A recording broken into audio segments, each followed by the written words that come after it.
and good evening. It's good to see you guys. I hope you had a good day. So this is different.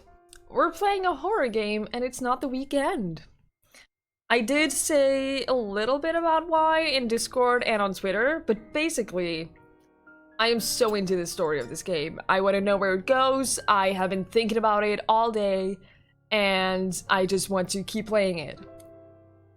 So, and yeah, it's not a full-on horror game. It's mainly based around the story, and there's some horror elements here and there. I do think it's gonna escalate a little bit, but still. Yeah, it's 90% not a horror game, so I think it's fine. Plus, the sooner we finish this, the sooner we can start Resident Evil 2.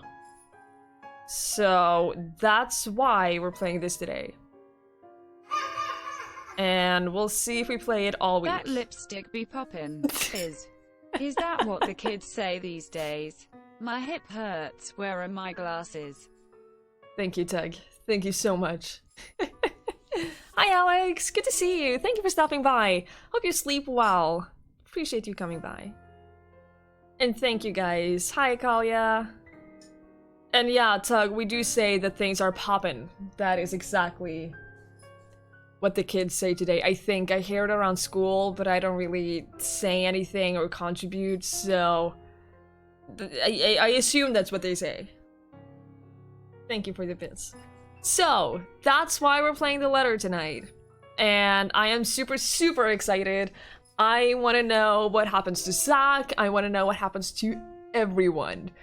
For those that are out of the loop, we are now playing as Zachary. And that is the scare sound that is in this game. Good evening, Twiggie. Sure, go ahead and play your horror games, laughing face. Hi, Pierce. Good evening. Thank you for the bits. Alright, let's just get into it, shall we? We're super close with Isabella now, which is interesting. I'm okay with that. The next 2 days rush by in a blur, altogether leaving a collective mess of work suddenly piling up and new unexpected acquaintances. Or friends. Depends on how you look at it, really.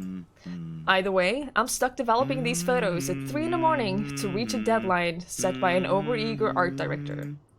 Don't get me wrong, Julius is good, has a vision, and knows what he wants, but damn, he can be too enthusiastic sometimes. Doesn't matter when you couldn't sleep anyway. Hi G, good evening. Did I sleep through so much game? I think you did. I mean, this is the kind of game where when it escalates, it escalates. So basically, we finished Hannah's... No, sorry, I keep forgetting. We finished Hannah's story, and now we're playing as Zachary. Enjoy the waffles, Pierced. Yeah, so G, thing is, since this is not a super horror game, and I want to get started on Resident Evil 2, preferably this weekend, and I have just been really wanting to play this game, so we're playing it. That's how it is. There's nothing new in it, of course. After years of working as a freelance photographer, it's simply something I've grown used to.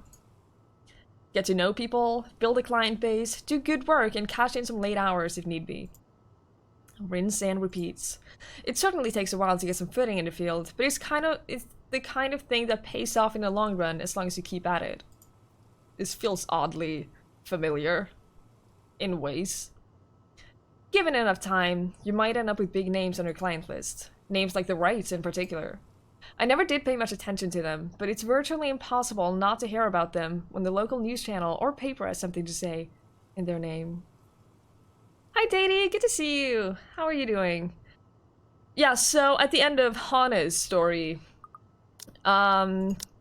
we had a housewarming party, and at that housewarming party, one of our friends, or one of her friends, who was pregnant, basically said that Luke, Hannah's husband, was the baby daddy, and Hannah didn't believe her, and after that, she became crazy possessive over Luke, and she felt compelled to go into the attic where she found a necklace, and when she put on that necklace, she became possessed.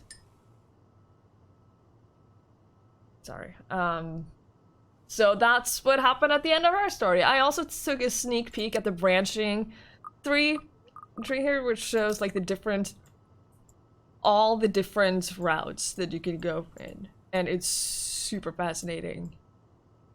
Like, I don't know what choice we made right here, but we skipped out on a bunch of different stuff at the end. So this is like an alternate ending. There are 3 endings for Hana. One of them is possession. I do not know what the other 2 are, and I'm really curious. I kind of want to know. I'm not going to find out, but kind of want to know. So now we're playing as Zachary. Yeah, the branching thing is a thing, but I didn't open it before because the first time I clicked it, it said this could contain spoilers. And so I was like, oh no, I don't want any spoilers, let's not look at it. It basically just shows like all the different paths, but it doesn't show what the things you haven't done are. Like, here are the different paths for Isabella. Again, okay, this thing is definitely broken, Kappa. It is a little broken. But Nippy, I really, really appreciate the 8 months resub. That's a very long time. Thank you so much. Appreciate it. And I hope you are doing well. A party here, an acquisition here. Sometimes it's a new business venture. Other times it's the everyday gossip that typically follows popular people like them. Not in a million years did I ever imagine I would end up working for such a high-profile couple. And between that and the fuss that comes with it, it leaves me with no time to ponder over whatever happened to Isabella or why Ash is so adamant that we keep away from the pair. Yeah, Ash knows something about this couple that we don't. Because Ash is a detective. And he knows something. He does not want us to go near this couple, and we don't know why. They do seem like the good folk, though, despite the whole fame thing. Sure, there was a rumor running around years ago about him being involved in some business scandal. But just like every gossip blown out of proportion by the media, nothing came of it, and eventually it simply died down. Much is definitely left to be said for the husband, but I doubt a woman like Miss Wright would pick him if he doesn't have any good points at all. Hi Bufu, good to see you. Yeah, the teen detective. I mean, you can't really see him. I don't think we have a good picture of him right now. Miss Wright, Hana herself though. She ain't particularly bad the way the press makes her out to be. A bit too forward for a married woman though, maybe, but not as bad as what's on the typeboard. So we might have flirted with Zach quite a bit when we were Hana. Hi Fari, good evening. You're still playing Apex? Yeah, Bufu carried us. For sure, we couldn't have done it without you. Not that I ever read those. Ashton would give me flack just for staring at one. Rubbish, he called them once. June, thank you so much for that raid. Really, really appreciate it. Thank you. Hi, everyone. How are you doing? It's good to see you. Thank you for the raid. How is your stream, June? Really good to see you. Hi, Snowtime. Got cheated from your first win. Disconnected when 2 squads left. Oh, I'm so sorry. Aww. That sucks. That is so terrible. It was bad? Why was it bad? Oh no. Yeah, Snowtime, that's not me, that's Zach. The character we're playing, it's him, not us. Wasn't much of a stream? Oh no, what happened? Technical issues? I think he's just pissed because they often put the local police in a bad light. Although with a life as public as Wright's, no wonder it's the women who often gets a crappy end of the stick. I can't help but feel sorry for her. She's a real nice person when given the chance. Heck, she might even have ended up friends with Rebecca and Isabella too if they weren't living worlds apart. Shuffle speed is below. Oh, really? There are dozens of us. Dozens! Oh, I'm sorry. Thank you so much for following, Mike. You really appreciate it. That sucks. Yeah, definitely try OBS if you're having trouble with Streamlabs OBS. Hi, Dodo. Yeah, he didn't want you there anymore, so. Wait, did I say your name wrong? I say a lot of usernames wrong. I'm sorry. Mikoa? Okay. Sorry, I'm bad with usernames. Forgive me. I'm doing well, Momo. How are you? But definitely give OBS a try and just because not being able to stream because of internet and technical issues is terrible. Yeah, throwing you out of his stream. How dare he, right? I said your name right. Yeah, I might have gotten a DM after the last time. Maybe. Probably. I'm not gonna remember any usernames. The beep quickly pulls me back before my thoughts travel any further. In one practice motion, I carefully place the wet print I'm holding on a drying rack and amble over my makeshift darkroom to get the last photos from the water bath. To leave because my Wi-Fi will turn off in a second. Ah, I'm sorry. It was good seeing you though. Inside the converted broom closet, the film processor lets out another soft clack before going on its standby mode. At its mouth, a lone photograph sits on its tray, barely visible with the lack of light. How dare you, Skibbles? How dare you? You turn him into a meme? What did you do? Please let me in on the meme-ness. I want to know so I can make fun of him. It's the last one tonight for the set Miss Wright requested. I don't usually make this a habit, giving away stuff, that is. Oh, I'm sorry about the bot. I am sorry. I'll permit you. Hang on. I'll permit you so you can post that again. It's a spam preventative, but there we go. You should be able to post it again. Just too polite to correct me? Well, you're stuck with it now no matter what you do, so... It's too late! It's bad for the business no matter how well-intentioned or generous you are. That's perfect. Perfect and accurate. It's great. I love it. This exception, however. I think Zach might have a tiny crush on Hana.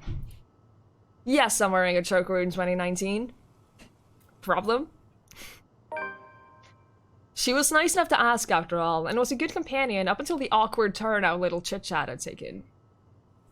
Even if she didn't ask, I would have probably given her a few prints just for the hell of it. Miss Wright ain't such a bad subject matter to begin with. And maybe this is just me, but for someone who has everything at the palm of her hands, all the money in the world, a loving husband, and a plenty big mansion to call home, she's... lonely. She just doesn't appear like it. It shows in the tone of her voice, how she moves, and most certainly in her smiles. Always hidden behind the glamour of the world to never see.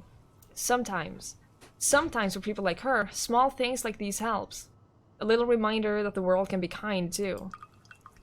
Water drips from the paper as I blindly pick it up and gently lay it on another tray, holding a decent amount of photo flow. A few seconds under the solution is all it needs before it's ready for drying. No good rushing this last one, even if my body's already screaming for some decent snooze.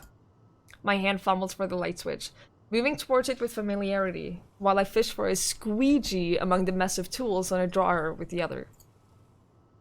The bulb flickers twice before its glow settles and casts a soft light in a tiny space.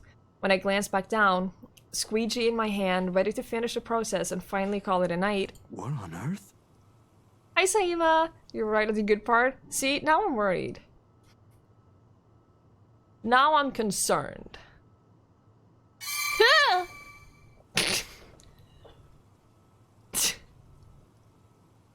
That's when he saw the ghost holding her neck. That's the exact moment when he saw the ghost. Beautiful. Precious.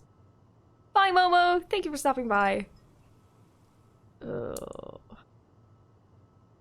So, yeah, that's nice. That is super nice. Appreciate that, Mikoa.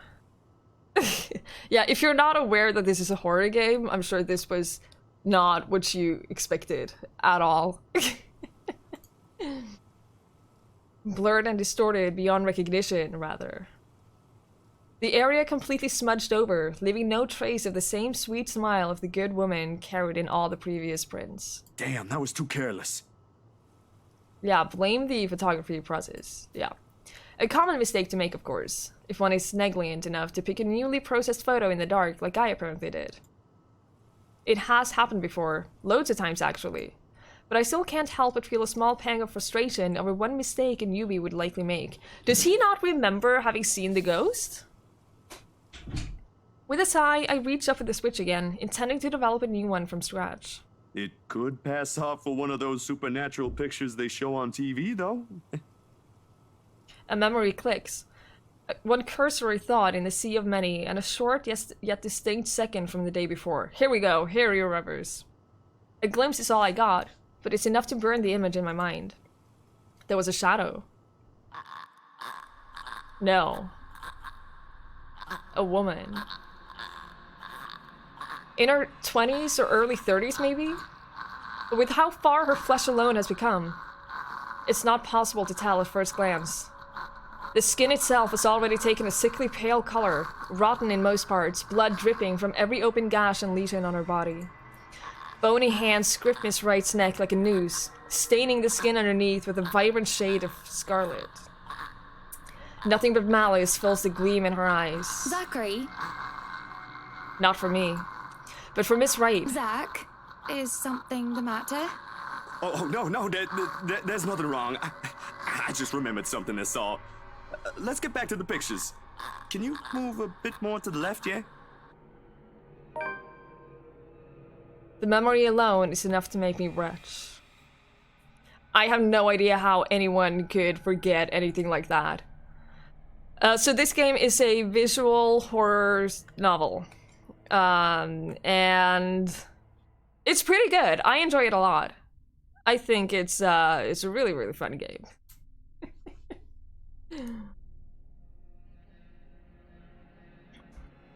If she didn't have the hoarseness, I think the sound that she makes is very efficient.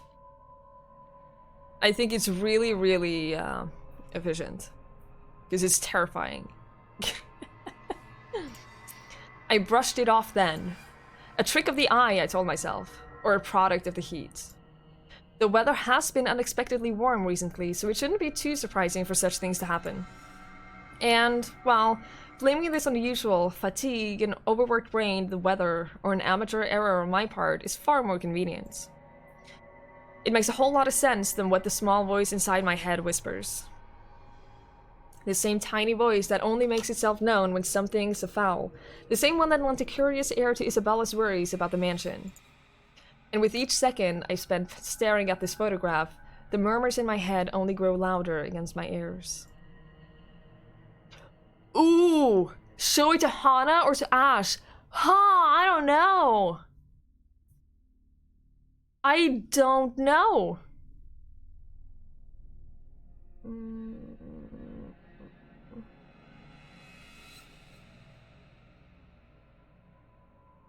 Hi, Tiger. Good to see you. So, here's the thing. I wish we could show it to Isabella.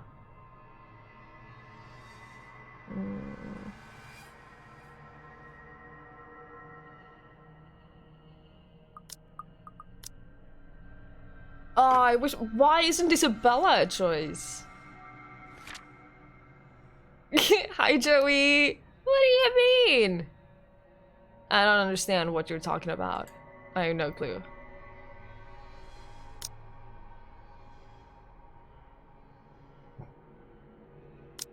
I have no idea who is the right one to show it to. I'm leaning towards... Actually, the more I think about it, the more I have no clue. I have no clue. I feel like both could work. I feel like if we show it to Ash, then he has, he knows something about the couple. He knows something about the rights. I barely know these people, but Ash. Well, Hana is the girl in the photograph that we were talking to. We know that Hana has seen the ghost. Sakuri does not know that Hana has seen the ghost. You're occupying the second screen for the coming 2 hours or so. I'm okay with that. Thank you, Joey. We know, because we played as Hana, we know that she has seen the ghost. She saw it in the mirror. And we hate Ash, but he knows something about the rights. Fuck it. I don't have an explanation for what I saw yesterday. Yet. But when you've been there, seen something enough to raise the hairs at your back of your neck, or leave you wanting to flee or hide, finding a more solid proof that a person's smudged off face on a photo is the least of my concerns. Ashton will undoubtedly give me flack for saying that, or even considering Isabella's words and those silly tales about the praise. Yeah, exactly. The guy's a skeptic through and through. It'll take more than my account frame to ever give it this a single thought. However, more than his opinion, it's Miss Wrights I'm concerned about. Surely, she must have felt something if those shows on TV are to be believed.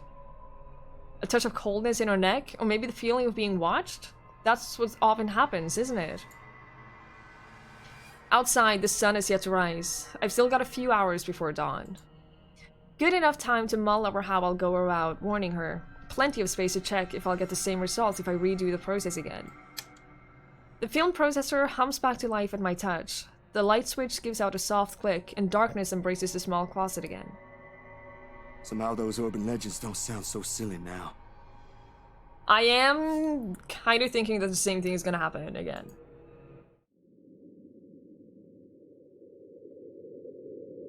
In hindsight, this is a dumb idea. That is to say, rushing to a client I barely know's home first thing in the morning with news of a ghost lady potentially haunting their newly bought property. Good evening, Maiko. Good to see you. I hope you have a great rest of your day. So, the context of this game. It's a very interesting game. We started off playing as Isabella. And she was a real estate agent selling this mansion. And this mansion has had rumors of it being haunted. And Isabella found this letter in the attic that said, help me, help me, help me, help me. Send this to 5 people or else. And then she saw a ghost lady, and she keeps seeing that ghost lady. And now we're playing as the different characters, and all of them are seeing this ghost in one way or another. And basically, we go through the list playing as each of the characters, and every single character has a different... They have multiple endings, basically. And I believe all of their endings can include dying, or living, or in some cases being possessed by the ghost. When we ended up with Hana, she ended up being possessed.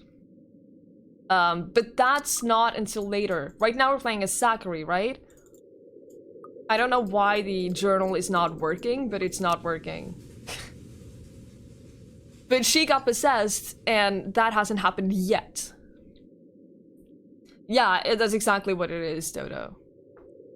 Check this out, a zombie wants to breathe on your neck. Oh, and there's a bunch of bizarre looking pictures of Miss Hannah I brought as proof, too. So yeah, dumbest idea in the history of my dumb ideas, all things considered. Traveling to the outskirts of Anslem Village at the crack of dawn with only my bike as company, equally so. Personally, I don't think any of them would take whatever I'm going to say as well, no matter how nice or accommodating they are. Ashton himself would tell me the same thing. Odds are, he'll laugh at the face of me. He'll laugh at my face for good measure, if he doesn't freak out at me first for not listening to his warnings. Still, that's a whole separate can of worms I'll open at a different time, seeing as I'm already standing at the Wright's front porch, waiting for someone to answer the door. More than anything, Miss Wright needs to know that there's possibly nothing safe in this place. Warnings from friends be damned. If only someone would answer the door sooner. Come on. I don't know which day it is right now. I don't remember. So we don't know what day today is, and which day she got possessed. Sorry, I missed that. I try to ignore the looming presence their large ornate door gives off as I press the doorbell for the 4th time. Its shrill ringing merely echoes, carried off by another warm passing breeze. The first time I came to this place, I found myself basking in the silence it offers. Now the atmosphere is just heavy, packed with trepidation and tension. Isabella's right, it does radiate the creepy kind of vibe. And with the image from the day before constantly flashing in my mind, the unease becomes harder to ignore as each second drifts by. Everybody thinks Ash is a jerk. Yeah, he is! And he would laugh at your face if you showed him and talked to him about all of this. Not wanting to spend any more time here than necessary, I ring the bell again. Another long second ticks by without anyone answering the door. If this fails, I can always go to Ash. Not really the most sensible course of action either, but waiting here ain't doing me any good. For all I know, the Wrights could be out of town.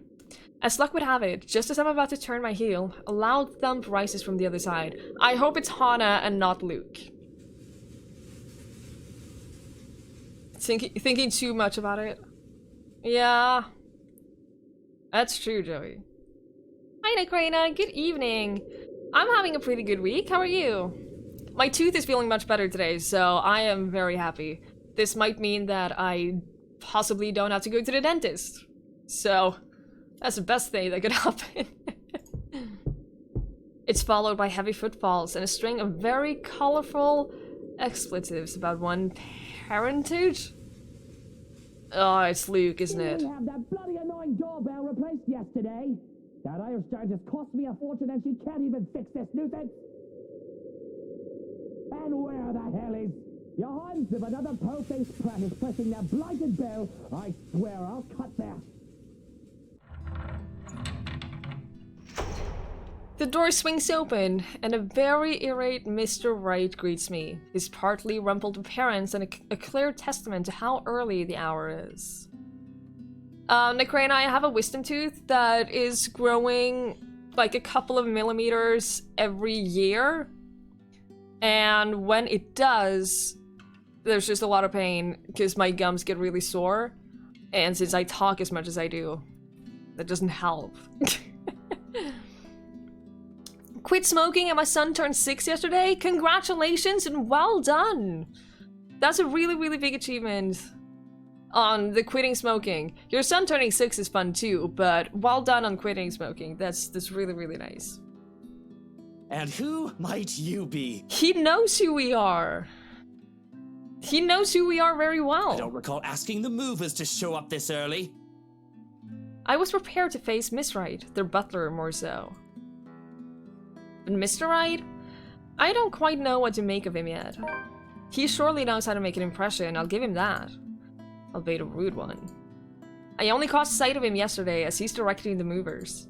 Although from how exasperated he sounded then, it seemed more like yelling was done than actual giving of direction. Needless to say, I'd like to believe those instances ain't all there is to this guy. Miss Wright, at the end of the day, did marry him. Standing before him like now, though, is a different story altogether. Despite the difference in our respective heights, he manages to make it appear like he is the one looking down at me, not the other way around. An apology instinctively forms in my mouth before anything else when he arches an eyebrow at my lack of response. Well, that's not exactly why I'm here, Mr. Wright, yeah? Right, of course, the one and only. This guy looks like he's 12. If the journal could work... It doesn't. I have no idea why that is broken. But he's in his, like, early 30s. It's anime. They look like they're kids, all of them. And what can I do for you this fine morning? Have I seen you somewhere before? Bloody, you peasants all look the same to me. Oh, and he's a asshole. No, that's not appropriate. He's more than an asshole. He's a gigantic dick. Hi, Grumpy Bat. Good to see you. He's evil. They might have taken inspiration from somewhere. For a couple of weeks after the pain is gone, if you feel the slightest pain in your teeth, you worry about it getting that bad again. Yes. Relatable. Even though it's been better today, all day, like, if I just touch it a little bit, or, like, it gets bad again, and I've been worried. But overall, it's a lot better than it was. Yeah, I'm actually... It doesn't matter. I don't care. I've got someplace important to be at today. Excuse me, is Hana there? Just spit out what you want or be gone. I haven't... Oh, sorry. Well, I'm not touching it on purpose. It's not my fault that that's where my tongue just happens to land sometimes when I talk, or if I'm eating. Oh, is that fair in the back of your mind? Yup. His eyes are sharp and expecting in spite of his indifferent tone. The very impression of someone whose sharp wits have served him well throughout life. The kind you have to carefully choose your words against. I believe he's supposed to be British of some sort. That's all I know. Hi Hope, good evening. You didn't really miss that much. Basically, Zach got one of the pictures of Hana developed and it was all distorted. And he decided that he would show Hana because he remembered that instant when he saw the ghost in Hana's place. So he's here to warn her. Hi Robos, good evening. Disconcerting how a simple conversation can easily seem like a ruthless form of social maneuvering. I can see why Miss Wright would want to steer clear of it, if only for a short while. And sometimes the only way out of the game is to be honest. Here's the thing. When we were playing as Hana, Zach was here and they took photos for Luxury Living. And they ended up talking and getting along very well. And Luke knew that. And he got pissed. And so if Zach now turns up at the door and says, I'm a friend of Hana, can I please see her? He's gonna snap. I think we're gonna go with, I'm a photographer for Luxury Living. Hi Sep, good to see you. I think this is a safe route. I'm with Luxury Living, sir. He eyes the business card I hand him with a completely passive expression. He turns it in between his fingers without really reading the letters printed, before handing it back in the same blasé manner one usually reserves for people below their station. Or in news outlets. Yes, Nagrena, it's a visual novel horror. So it's slow, it's had a lot of build-up, and there's a lot of time between each of the scares, which is why I thought it would be appropriate to play it. There's also birds. With him, it seems more the latter than the former. Mr. Steele. Just Zach would do, sir. I can see why. You should hear what they say about my name. Although I'm of the opinion those don't sound as unpleasant as yours to the ear.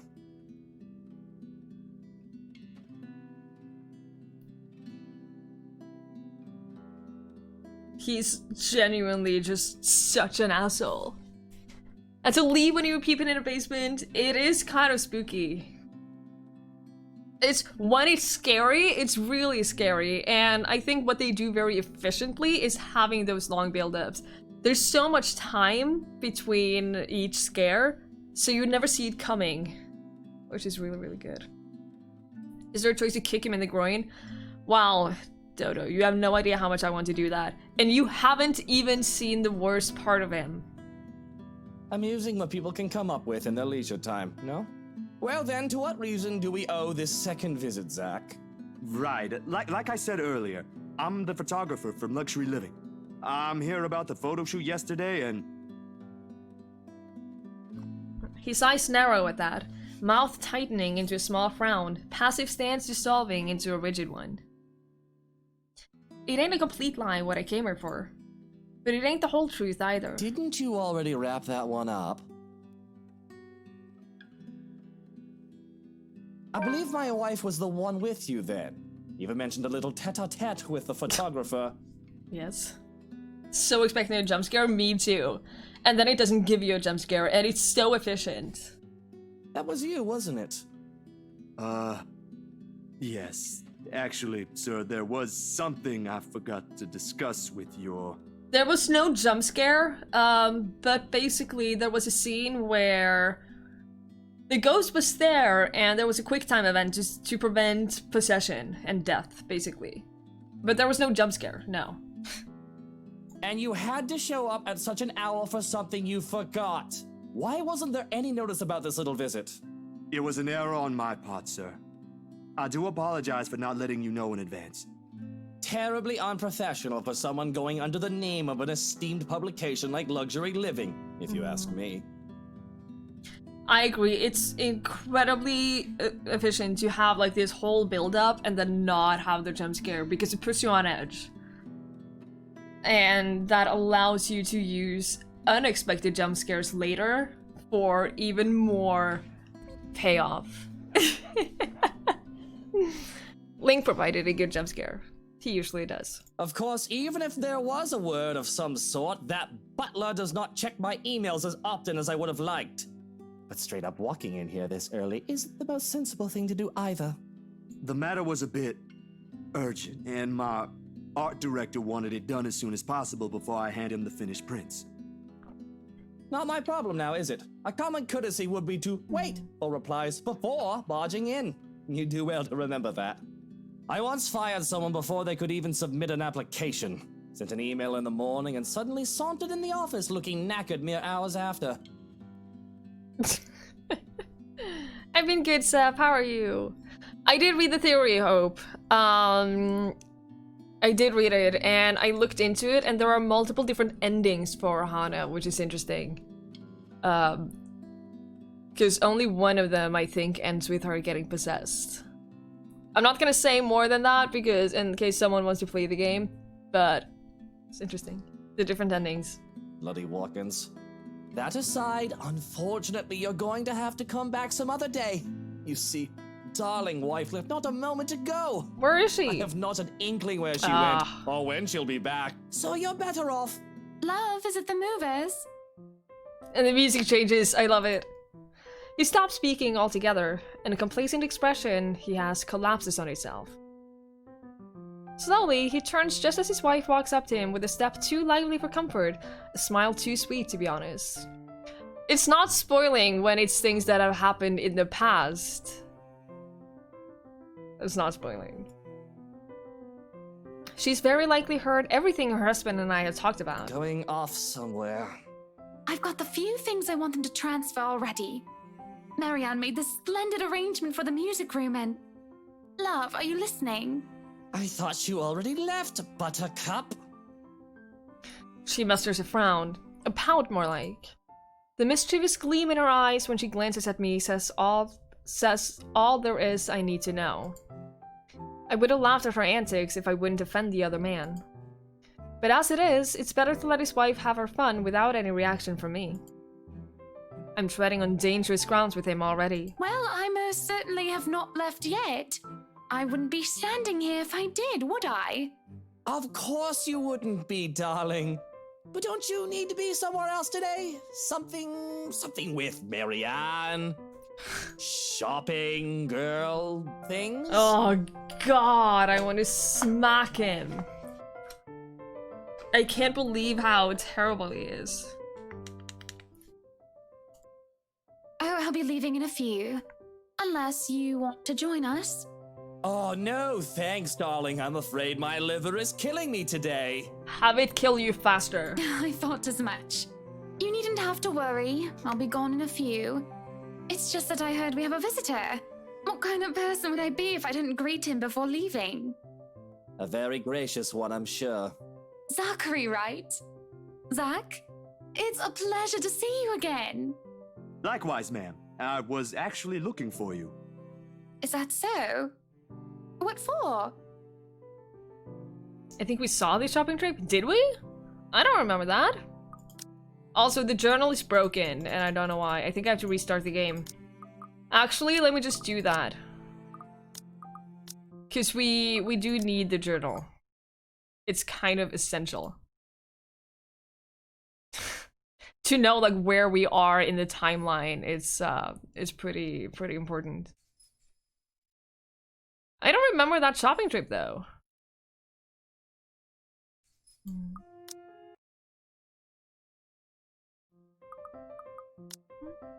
There we go. So I think that was... October 28th was the day of the party, and October 29th is when she got possessed. And now we're on the 27th.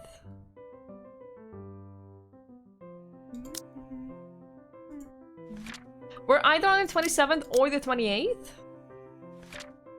I'm not really sure because he discovered that during the night and then he went here the morning after.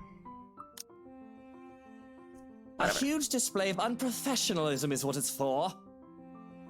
Shush, darling. Let the man speak. I'm sure it isn't anything like that if he has to come all the way here, yes? It's about yesterday. The photos you asked, I mean.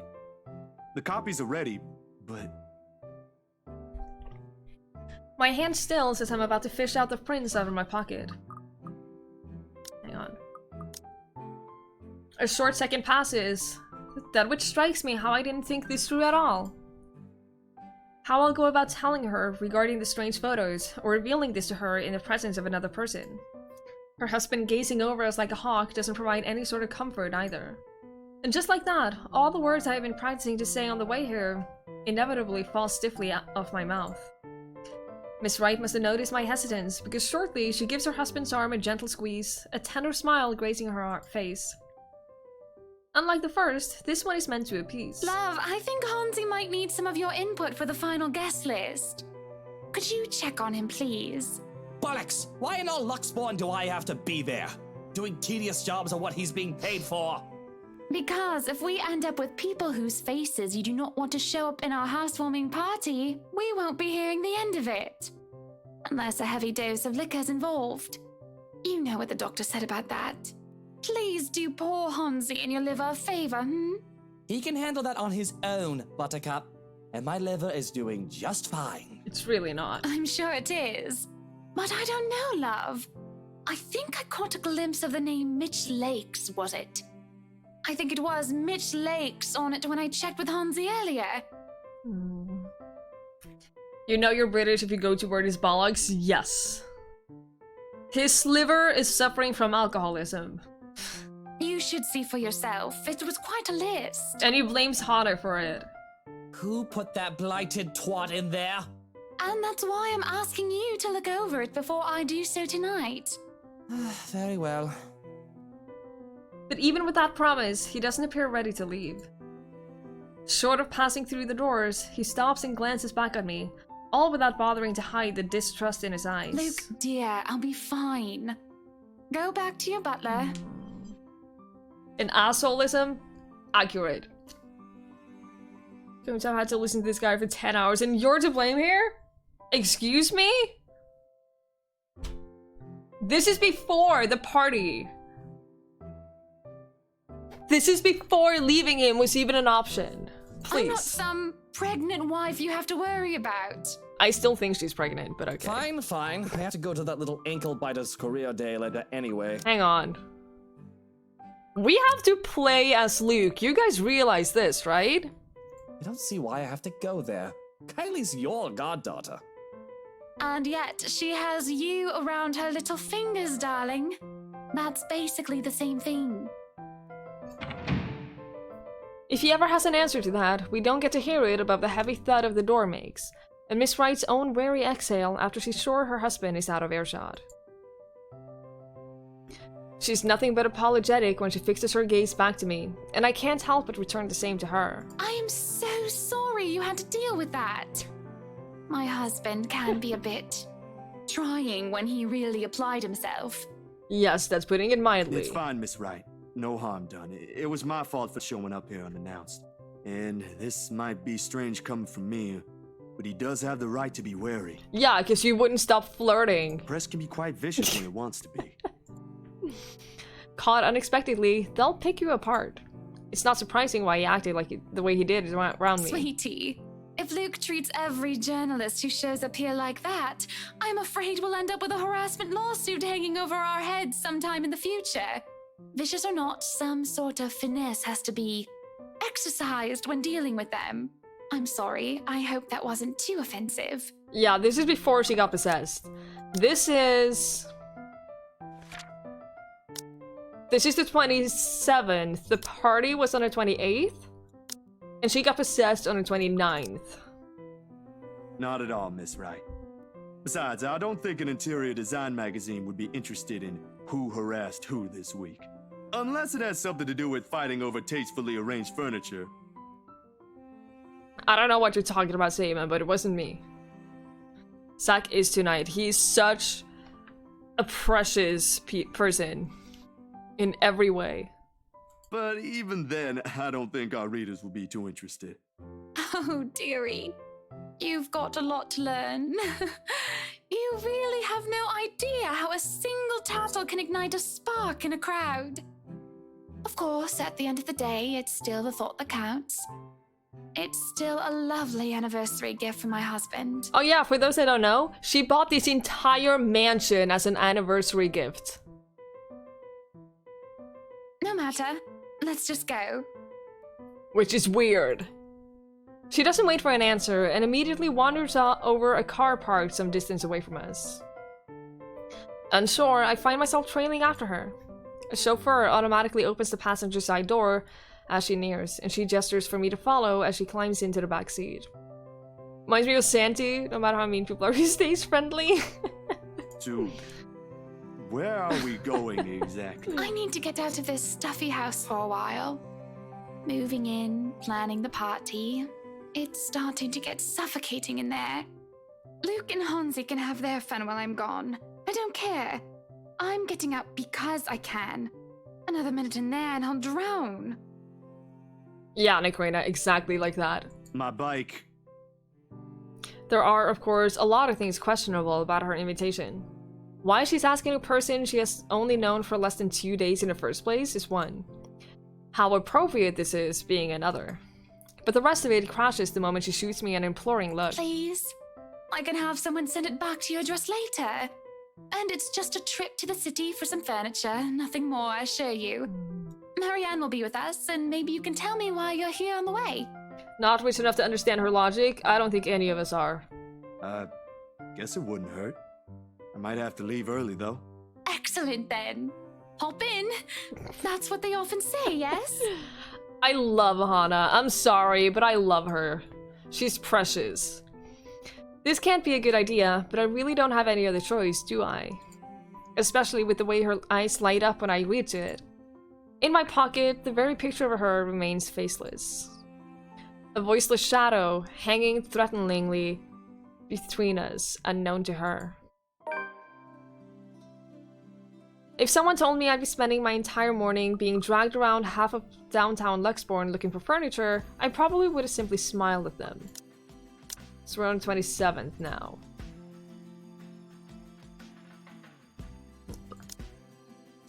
Then perhaps even giving them a good friendly pat on the shoulder and wish them a nice day.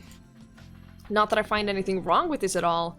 On the contrary, this is most definitely a nice change of pace after weeks of getting bogged down by several freelance gigs and shutting myself inside my apartment whenever I can. If only the weather would be a whole lot nicer. The kind with less sun and more clouds, perhaps. 15 minutes on the main screen for you. Ah! Ooh. I feel pressure now. English so good, I would like to hear a speaker native language. Funnily enough, I speak better English than Norwegian almost. In a way, because I have like this weird mixture of several different accents, and it comes out sounding weird, and people can't really place where I'm from. And I've had some people ask if I'm not Norwegian, which is strange. For turning her down, he's all about this furniture shopping first date. I know, they're so precious together. With the mid-morning sun slowly beating down on us as high noon approaches, I can see why Mr. Wright skipped out on this trip. The bright side is, the whole thing seems to have put Miss Wright in a less somber mood. How dare you have different accents at once? I know, it is very inconsiderate of me. I will try to do better. But Marianne is there, so it's not a date. I guess it'll be a date. After the 5th store, her pace is considerably livelier. Her gestures less guarded than the ones she displayed at the mansion earlier. The presence of another person might have helped as well. Although Miss McCullough seems less predisposed to small talk, preferring to keep to herself most of the time, and let Miss Wright lead us wherever. Do some lines in Norwegian. Say something. Give me like a sentence I can speak in Norwegian, because I hate it when people say just speak some Norwegian, because I can never think of what to say. So give me like a sentence or something. And she knows. Yeah, that's true. Hannah, definitely talk to her about her feelings towards Luke. What day was that? That was like on the 28th? Yeah, that was on the 28th. Oh, we're on the 27th right now. We're on the 27th, and Hannah doesn't speak to Marianne about her feelings until the 28th. So Marianne doesn't know right now.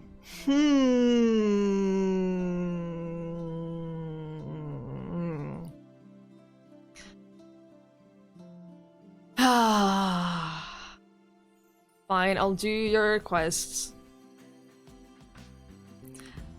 June er en flott person, jeg snakker norsk. Selv om Miss McCullough less tilbøyelig til småprat. Foretrekker til... God, it's so hard to translate why you're talking it. Hun foretrekker å holde seg for seg selv, mesteparten av tiden, og la Miss Wright føre oss hvor vi vil gå. It is very, very hard to translate and speak at the same time. I'm just saying. All these timelines, I know. I'm so glad we have our journal. If we didn't have our journal, I would be completely lost. Hungarian? Can someone ban Mr.? She did acknowledge me with a small nod when we were introduced earlier. But that didn't make standing outside the store together any less awkward while we wait for our client to finish her inquiry inside. I know, Seth. No worries. No worries. So, interior design, huh? She cast me a sidelong glance before returning to her notes again, her pen scratching faintly at the paper in quick successive strokes. Ah, there goes that. I did say I'm not any good at starting or keeping conversations going, didn't I? She doesn't look back up again, and I take that as my cue to stop any attempt of striking a dialogue with her, and keep myself occupied with some other thing. Except what we have here is just Luxbourne and its busy streets. People going about their day like normal, cars moving in and out in sight, heading to who knows where. The first one, June. Zach is the loveliest person on the planet. Him and Hannah should totally get together. Zach er den mest fantastiske personen I hele verden, og han og Hannah burde bli sammen. I don't have that, Joey. I don't have that. Alright, no, we're done with Norwegian. We're going back to straight up Norwegian. What? You guys are messing with my mind. We're going back to English, and I'm not gonna take any more requests. No more requests. We're playing a game here, guys. Nothing remarkable, really. The ease with which a person can fade into the background here is reflective of the kind of city Luxbourne will always be.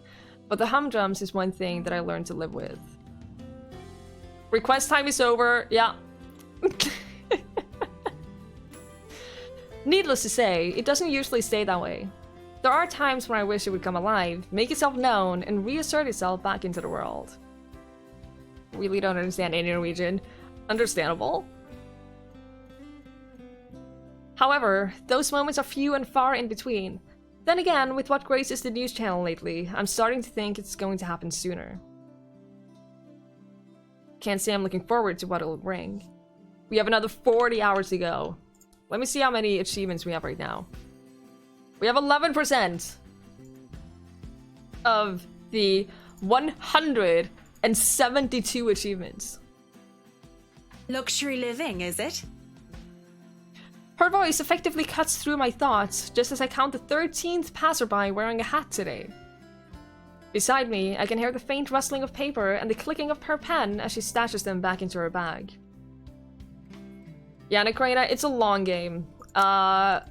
Average playtime is 40 hours, roughly.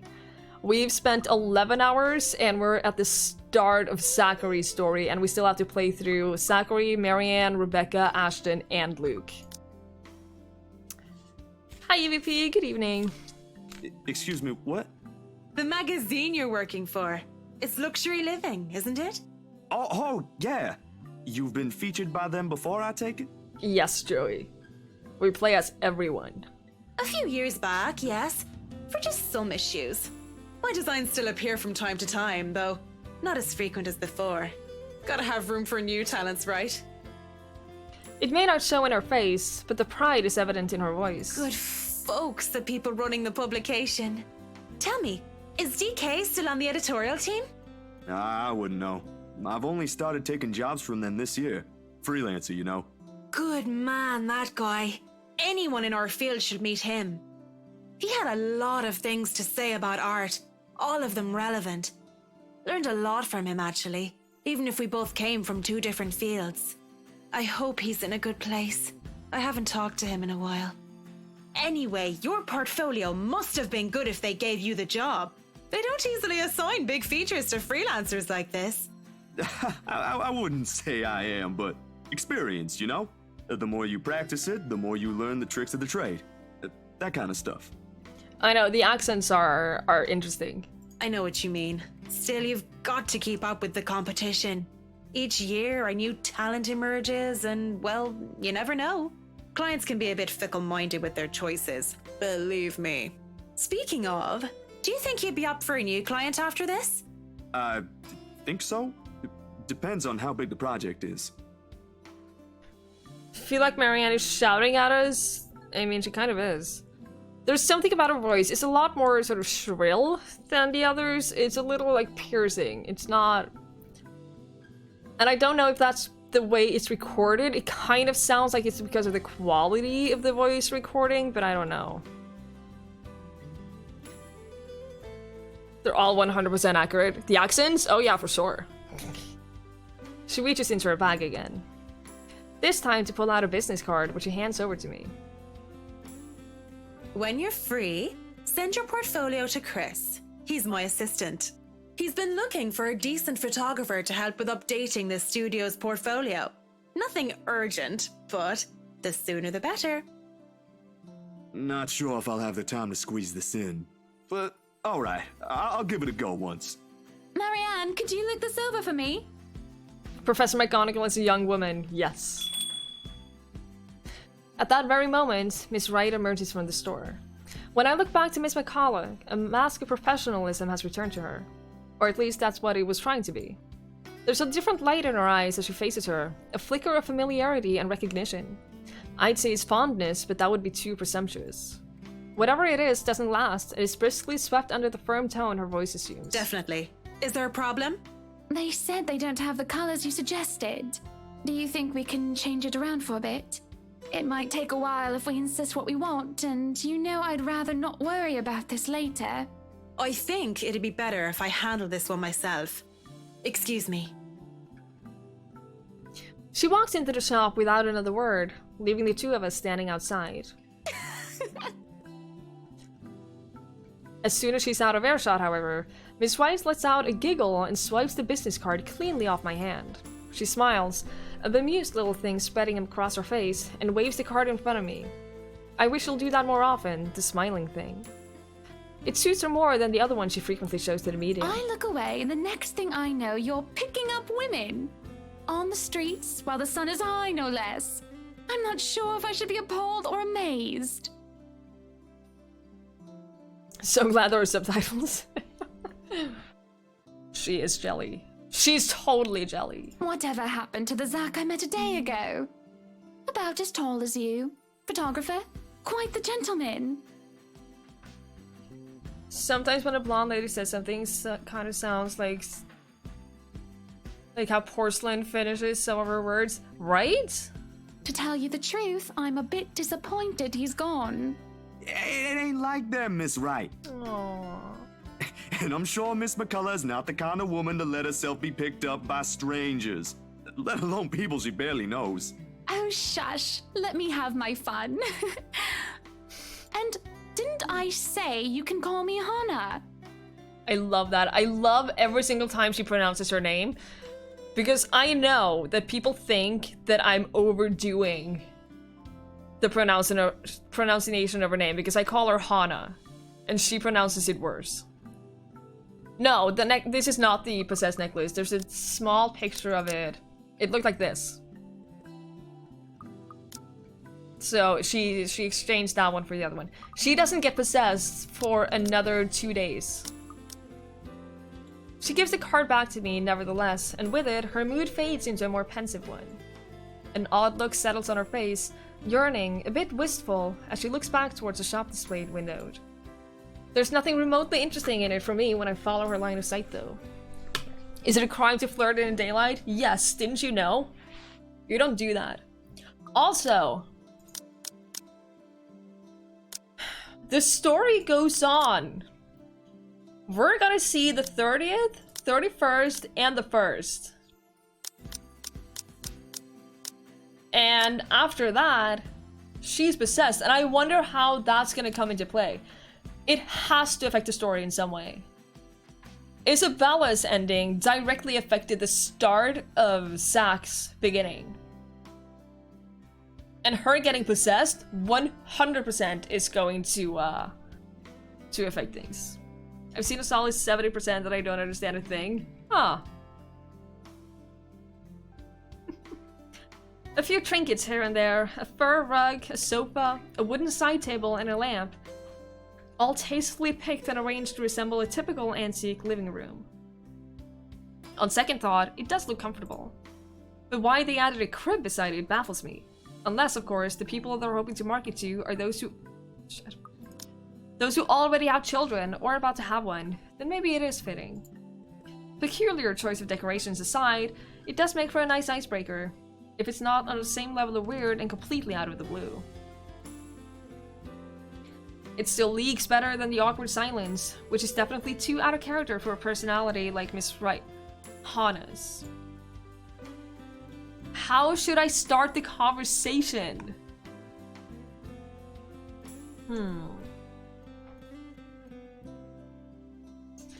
Do you think a crib would make a good gift? Is a very strange thing to ask someone. No, I don't think a crib would make a very good gift unless you know for sure that they are having a baby and they need a crib. Would you like a baby holder? I would not, thank you. Ooh, I think that one looks cute. That way you have it.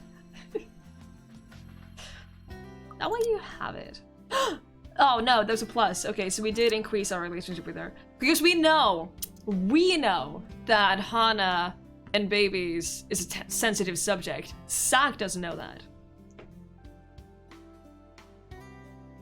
Are we talking about a baby crib or a crib as in the urban people say, like a house? No, we're talking about the baby crib.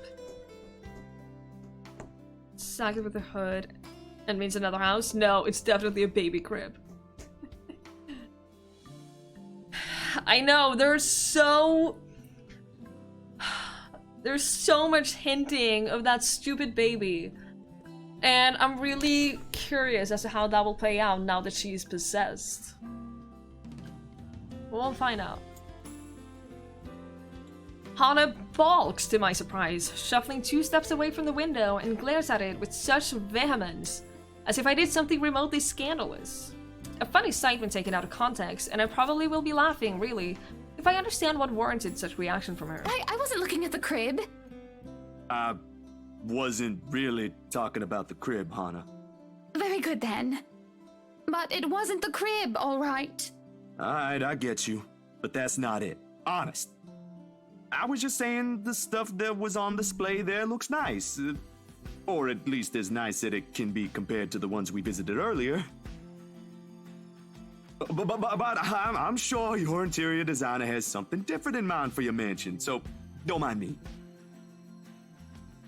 I was hoping that would be enough to cut the topic short.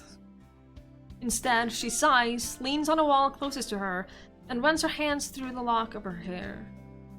There's a far-flung look in her eyes, even as she fixes it on the concrete curb. You need to stop looking at people like that, sweetie. I'm afraid I don't quite catch your drift, ma'am. I suppose you wouldn't be aware of it. Do you know you always carry this kind of phase? Like you're always staring at the world with this honest look. Like all there is to see is all the good in it. Frankly, I don't see anything wrong if it's like that. I mean, there always has to be something in it. You know, a sprinkle of kindness here and there. Is Zach trying to get down with Hannah? There is definitely like this sort of flirting in the air between the two, but I don't know if they are actually going that way. Otherwise, we'd all be miserable. For you, maybe. Some people have to fight through it just to see that. And kindness isn't always a great thing to have around. We still haven't shown her the Sometimes too much of it picture? can hurt. We haven't shown her the picture. We haven't explained why we came, have we? It makes you wonder where this is coming from. How bad things really have gone for her to have this view. I do understand her sentiments. Really, I do. Still, when it's the last thing you can cling to when things have gone irreversibly bad, sometimes you simply just don't get to make a choice. Besides, the point is, it's impossible to lie when a person is looking at you like that. Or I could, but I'd feel like a horrible person afterwards. Did you hear that, Mr. Zach? You just made me feel like a horrible person. I sort of wish I had one like it. Just so people would stop lying to my face. Or you can start by being honest with yourself. It shouldn't be quite hard. Friends don't lie to each other, don't they? I guess so. So what was the lie? She draws in a breath, lays a soothing hand to her stomach, and That it was really the crib I was she looking at is earlier, pregnant. silly. She is pregnant. You're right, Uncle Zach. It's cute, but the pattern's not to my taste. I'm pretty sure Marianne could do something about that, though. She 100% is. I called it so long ago. At the moment, what I should really be worried about is if I'm ever going to be a good mother to this child. I called it such a long time ago. Ned, I can't even tell the father he's going to be one in a few months' time. Probably doesn't even want anything to do with this whole pregnancy thing. What am I going to do, Zach? Because right now, I'm absolutely at a loss. Oh.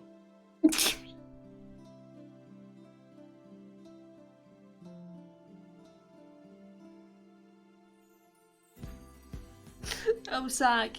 Oh, you precious, precious human. A beat. Oh!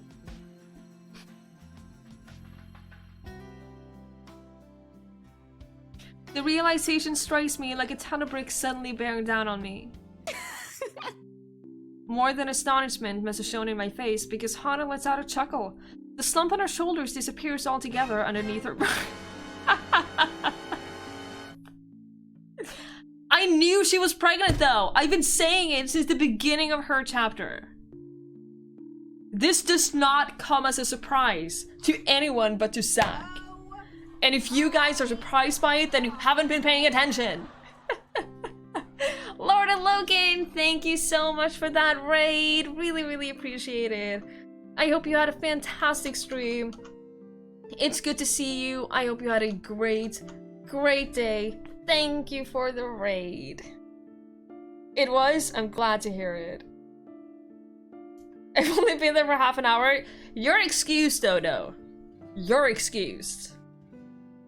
For everyone else, I called this so long ago. Of course, your raid is accepted, Loken. It's very much appreciated. Only half the people following the VODs. Enjoy, Joey. Hi, Sarah Smiley. Probably her husband. Most likely her husband. I would be surprised if she was cheating. Like, I know she's flirty to other people, but I would be seriously surprised if she was actually cheating. See you, Dodo. Thank you so much for hanging out with us. Hope you have a great rest of your day. Could have been a ghost. I don't think it's a ghost. I think it's Luke. Don't look so surprised, dearie. Tied the knot 7 years ago, remember? Ghost babies all start at a simple yawn? Well, that's unfortunate. That's very unfortunate for me. I am pretty good, Lord Logan. How are you? I usually don't play games like this on weekdays, but it's the only game I've been wanting to play because I just want to see how the story goes. I am so intrigued, I'm so curious, and I am 100% on board with everything that happens. I'm glad to hear it. How is Skyrim going? I gotta admit, I haven't played Skyrim for a very, very, very long time. Digging it until it gets spooky again? What? What makes you think it's gonna get spooky again? Gee, what have I told you about working overtime? But I'm glad your work laptop is finally off. Slow but steady is a role-playing stream. Ah, understandable. As long as you're having fun with it. Don't you think it's bound to happen? She brandishes her hand in front of me, the unassuming silver band on her finger glinting against the late morning sunlight for a second. I didn't notice what? Oh. Making up time to flying to Amsterdam. Oh, right! You're doing that! Cool. Have fun. Have fun and be sure to update us on how it goes. I never played Morrowind, no, but I have watched someone play it. Parts of it, not the whole game. And like with Skyrim, I played it for like a couple of hours, then I got bored, and then I never came back to it. So, really love the project mod. Will feel bad if I left lunch with unfinished work. That's a very good outlook to have on it. If you're doing it because you genuinely care about the project and you don't want to leave without finishing it, then that's the best thing. Hang on, I'm just double checking. Okay.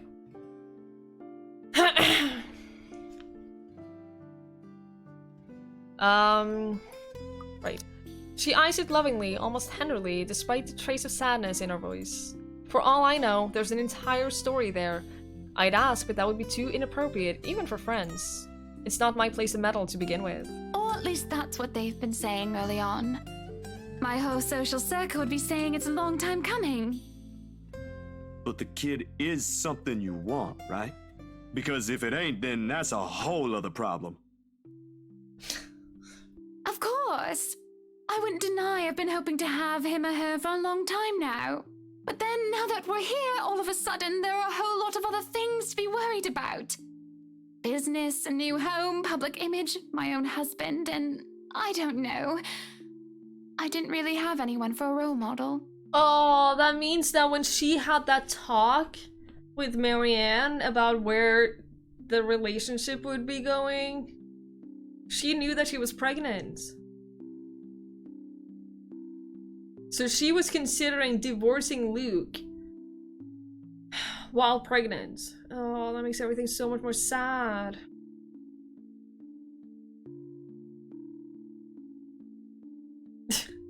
Right, mister. No, Luke is not gonna take this well at all. If she even tells him. We know that she gets possessed.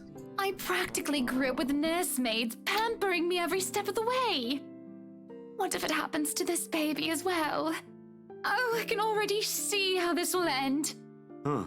I guess it's not just my sister. What? You and my sister. I mean, you're both having jitters or something like that. Yeah, same, Skibbles. Same. That's what it's called, right? First baby jitters? Mind you, she was really convinced she'd do everything wrong then. He even called me in the middle of the night. Has to switch places the day she found out she's carrying a new member of the family.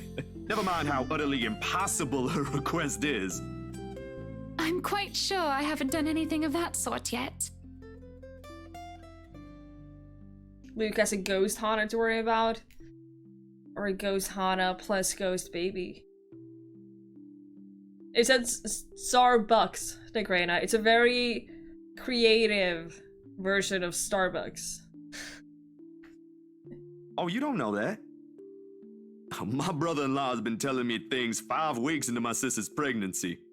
Since she's one cranky pregnant lady. Man, good thing I found a place for myself years before that bundle of joy arrived, huh? It can't be that awful. Who knows? I think we'd better leave it for Mr. Right to decide, yeah? Provided he comes around. He just sounds so repulsed every time the idea is brought up. Then maybe you should say it to his face. No mincing of words or beating around the bushes. Sack knows. And if he says no? Then you leave. You haven't even told him yet. Besides, that's his kid. Don't people usually say fatherhood changes men? I wouldn't call myself a living testament, of course. But there ought to be something that will hit him in that idea alone. A wrecking ball would be nice. Laughter escapes me before I can stop it. And for a moment, I thought I've done something wrong when she doesn't join in. He's still our husband, no matter what jest or complaint she hurls about him behind his media's eyes, or in the presence of people she trusts. But when she does, her chuckle, a small, hesitant sound at first, I found the rest of my unease slipping away. Well, whatever it is, my point is, you've got no idea what will happen. In the same way, you don't know if you'll be a good mom. Trust me, my sister's been there. It's perfectly normal. If, my opinion matters, though. A long second of indecision goes by. I can feel her eyes, filled with nothing but curiosity, boring into me while she waits for the rest. Yeah, I think Hana is a really, really well-made character because there's so much... I think that so many people can relate to her, and I think those that can will sort of be on her side and really, yeah, really relate to her. And people that don't, they might not understand why she does the things that she does. And that sort of creates this conflicting opinions about her, which just makes it great. Because not everyone's gonna love her. I like her. I like her a lot. And a big part of why I like her is because of sort of how many dimensions she has. She's this one person in front of the media, and then when we were her, I saw a whole new side to her. And now I really like her. Yeah, she met Zach like 2 days ago. On the 26th, and now it's the 20... something. Yeah, yesterday. Yeah. We're besties now. It's just a simple sentiment, but one I think she needs to hear. It's just a simple sentiment, but one thing I think she needs to hear for all the doubt she's unwittingly places on herself. I'm just not sure if it should come from me. I'll be damned. I think you'll be a great mother, Hana. If she has an answer to that, I don't get to hear it, nor does she get to say it. As soon as it's out of my mouth, the bell hanging over the antique store's door chimes, and out comes Miss McCollum. For more than one reason, I've never been so relieved our talk got interrupted. Everything's been taken care of for tomorrow, Mrs. Wright.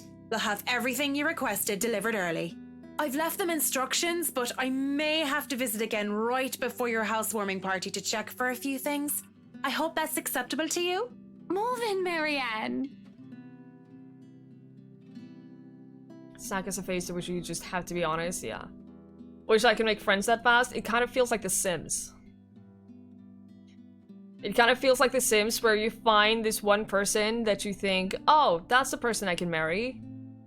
And then within 6 hours, you're married and waiting and pregnant and moved in and everything. This is a little early to say, but you did marvelous work with the mansion. I can't wait to see all of it come together tomorrow. Can never imagine she would become this interesting, right? And that's the beauty of it. That I've completely changed my opinion of her. I'm only doing my job, ma'am. Needless to say, it's always a pleasure to hear a client is satisfied with my work. Nonsense! You have every reason to be proud. I know you've already established your name here, but I'll still make sure word gets out, of course.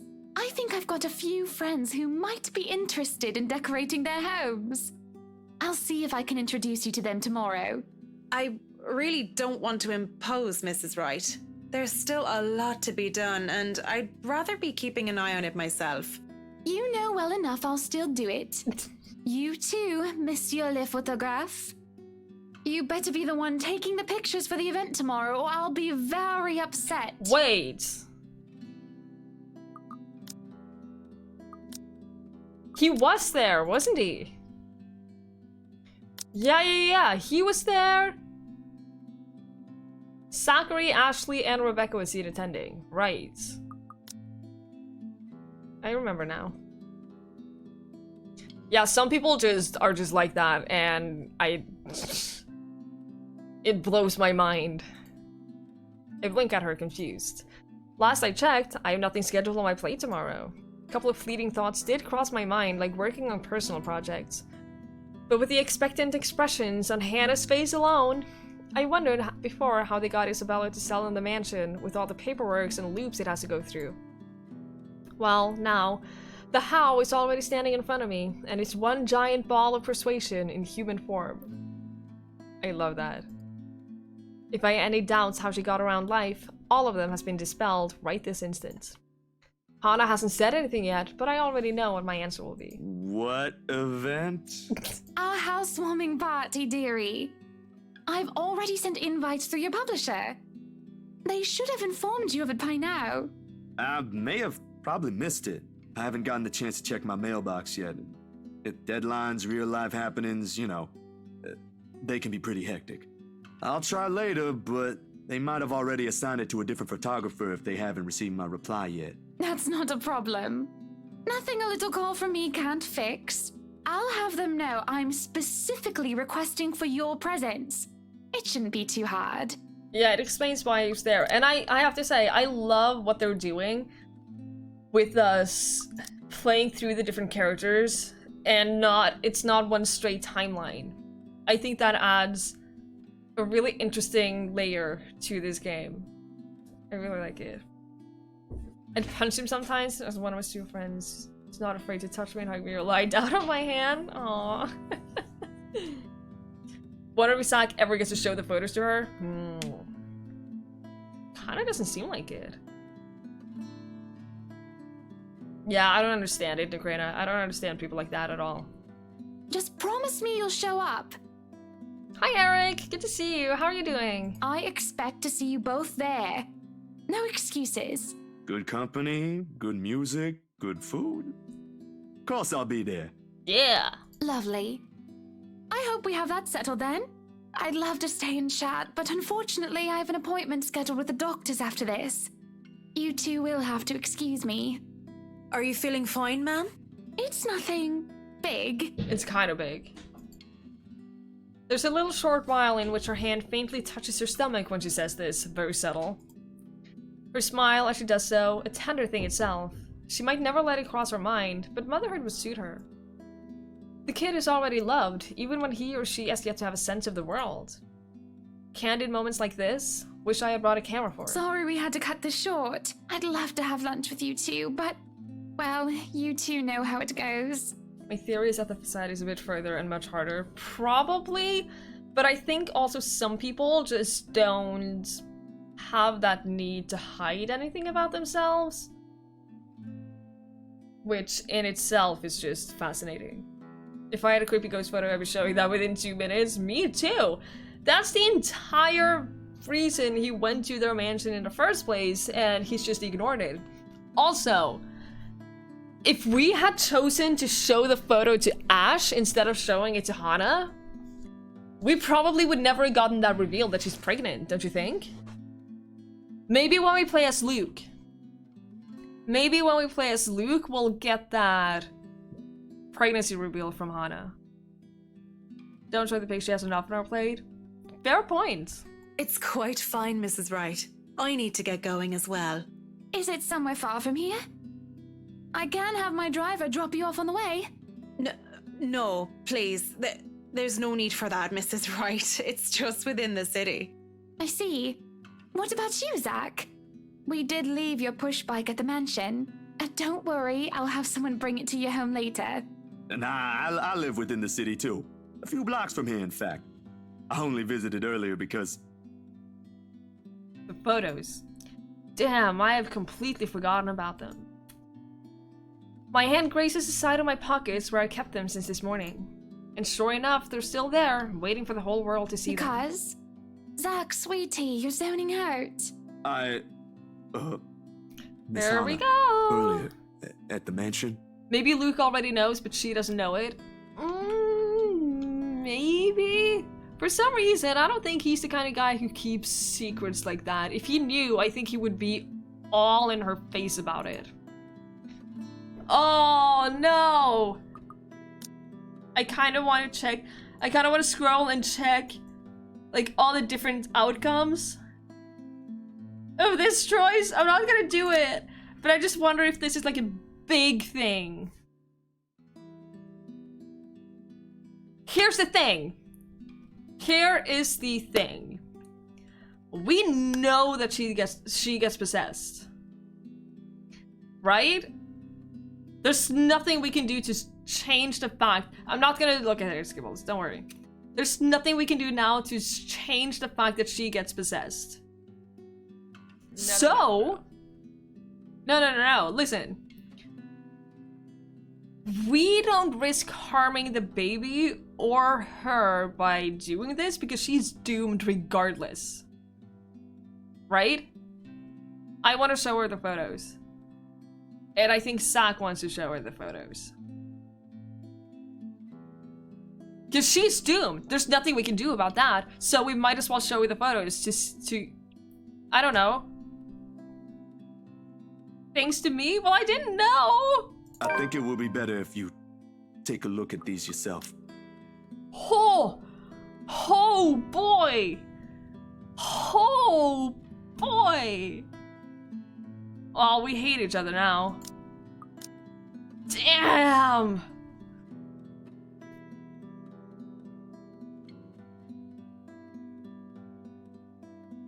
What if this choice changes that? No, because we already played as her. We played as Hana and we saw her get possessed here.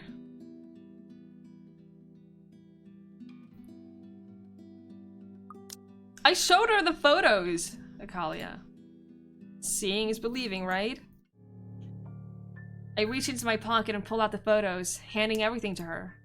Recognition flickers across her eyes when she reaches for them, and I have to stamp down the tiny twinge of regret in my stomach for having the gall to show it to her. Only it cuts deeper, and the instant both her and Miss McCullough's expression changes. Yeah, Nikrita. It is. I agree, Skibbles. We didn't do anything wrong. We're trying to warn her right now. I don't know how that would come up as a negative thing, but whatever. And it's not a good look. To say she's repulsed would be a total understatement. Understatement. All this time, Hana has been nothing but direct, saying what she feels, expressing what she wants. Away from the glamour and the camera lenses, she's a whole different person. But as she goes through each of the pictures, I can't get an easy read on her. Zach, dearie, what is this? Your photos. The ones you requested copies of. I mean, they came out that way and I thought you should know. Oh, I get it. You know, I've heard before that artists can be a bit weird. I agree, Skibbles.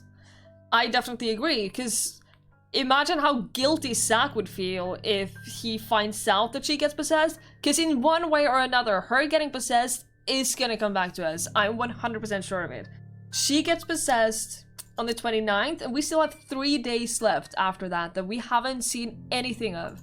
She being possessed is gonna come back to us, and if that comes back to Zach, and we haven't shown her the photo, he would be kicking himself. So, I think this is the right thing to do. Have you ever gotten that kind of comment, Marianne? Not in my line of work, I'm afraid. Or ever, Mrs. Wright. I'd rather keep my personal hobbies away from my actual work. Less stress that way. Well, I suppose it just never crossed my mind that the saying applies to you as well, Zach. But talent's what's important, hmm? As long as you make good art, it doesn't matter. Oh, no, that's... You see, when we had that photo shoot yesterday, there was... I wouldn't say I don't appreciate it. I did ask for copies, darling. Good evening, I've never used Twitch before. This is a visual novel horror game. It's about ghosts, possession, and we're playing through all of the characters in this game to basically determine their fates. It's very interesting. It's very, very... Yeah, it's just very interesting. We want Zach's conscience clear, and we want him to survive and be happy. If that means Hana now hates us, I'm okay with that. But would it be possible for you to give me normal-looking ones? Preferably with my head intact. I admire the effort you took to edit this, though. It looks authentic.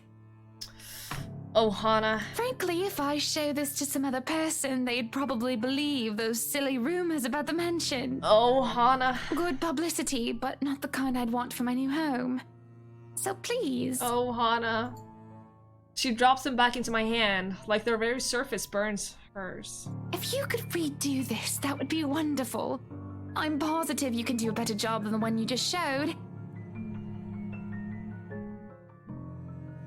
Why not everyone survive? Well, that's what we're trying to, but it's not as easy as it sounds. Also, Hana saw the ghost before they moved in. She saw the ghost in a mirror, and she definitely felt something at the moment when Zach was taking those photos. So, I mean, she might not believe the rumors, but she knows that there's something there. Just try to keep the edits to a minimum, hmm? Yeah. Zach! Okay, sure. Oh, just be honest. You can take your time, of course. And speaking of time, I really must go. This is why our relationship dropped right now, because she thinks that we did this as a joke. And as a artistic thing, instead of that's just how the photos came out. Obviously, Zach to survive. Oh no, we care more about Zach than any other person, but we're trying to make everyone survive. But Zach is the greatest character, so we care more about him than the others. She leaves without so much as a wave. I don't have to take a guess to know that I've dismayed her, or in her own words, weirded her out. Beside me, Miss McCullough shakes her head. What are the odds I've also ruined my chances with the job she offered earlier? Very high, I'd say. It's a foolish idea in the first place. Miss McCullough departs shortly after Miss Wright has taken her leave, muttering something about getting a quick lunch before fetching Baruthiel from Chris.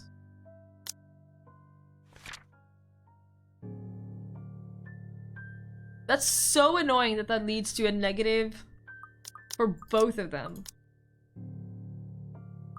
very, very nice. It's stupid. I don't know what or who a Baruthiel is. It must be important to her to be in this kind of hurry. It's her cat, by the way. And, well, she doesn't seem to be too fond of small talks, something we can both agree on. Lunch sounds good, or a walk around the city maybe? But with the sun as high as it is now, nah. And after how things are with Miss Hannah went, I simply can't muster the appetite for anything at the moment. If I don't do anything with it now, I have this impression it will rear its ugly head again. Thank you so much for following. I never used Twitch before. Appreciate it. And by then, things may be too late to fix. What other choice do I have? Ash? Rebecca? In all likelihood, all they'll give me is a pat on the back and a "See man, go get some sleep, you're at it again" from Ash. I talked to Isabella, but I haven't seen her around since she showed up in my apartment 2 days ago. Weird. There is one person there. Damn, I should have thought of that first. Who? The priest? As it turns out, I do have another choice. I'm not a religious person. I won't identify myself as such. Or rather, I can't. Sure, my grandparents didn't have to force me to go weekly. I'd happily join them. In fact, most of my childhood Sundays have been spent attending service. Aw, bacon, that sounds so good right now. See you. Yeah, I'm very efficient, mister. I learned everything that I need to learn in one day. It was my first time. It's simply that, as you get older, the more experience you get, forming your own beliefs on things becomes easier, for the lack of a better word. And at one point, it just stopped, that kind of thing. Nevertheless, I hold no disdain for it. Sometimes it does help. When things are really, really bad, when the dreams won't stay where they should be, talking does, a bit. It's also a good thing Father Norman's... well, he's not completely the pious man you'd typically expect. My unlikely friendship only probably happened because he's the kind of guy who's cool with the young ones, as he so aptly puts. And he is, surprisingly, it makes him easy to approach. Like that one time with Isabella. I don't think he believes in the ghost kind, but there he went. That's interesting, because we went to the priest with Isabella. That gives us an extra thing here now, because we're seeing him again. That's really cool. Maybe he has something to say about the photos as well. It won't hurt since I've already gone ahead and went to Anselm. At daybreak, on my bike. At the very least, I know I won't get shouted at by whoever answers the door. Unless someone does that inside a church. I highly doubt it. Pink, purple, or blue nail polish? I say purple. Despite its age, Luxbourne Church is a thing of wonders in itself, with its high vaulted ceiling and intricate stained glass windows.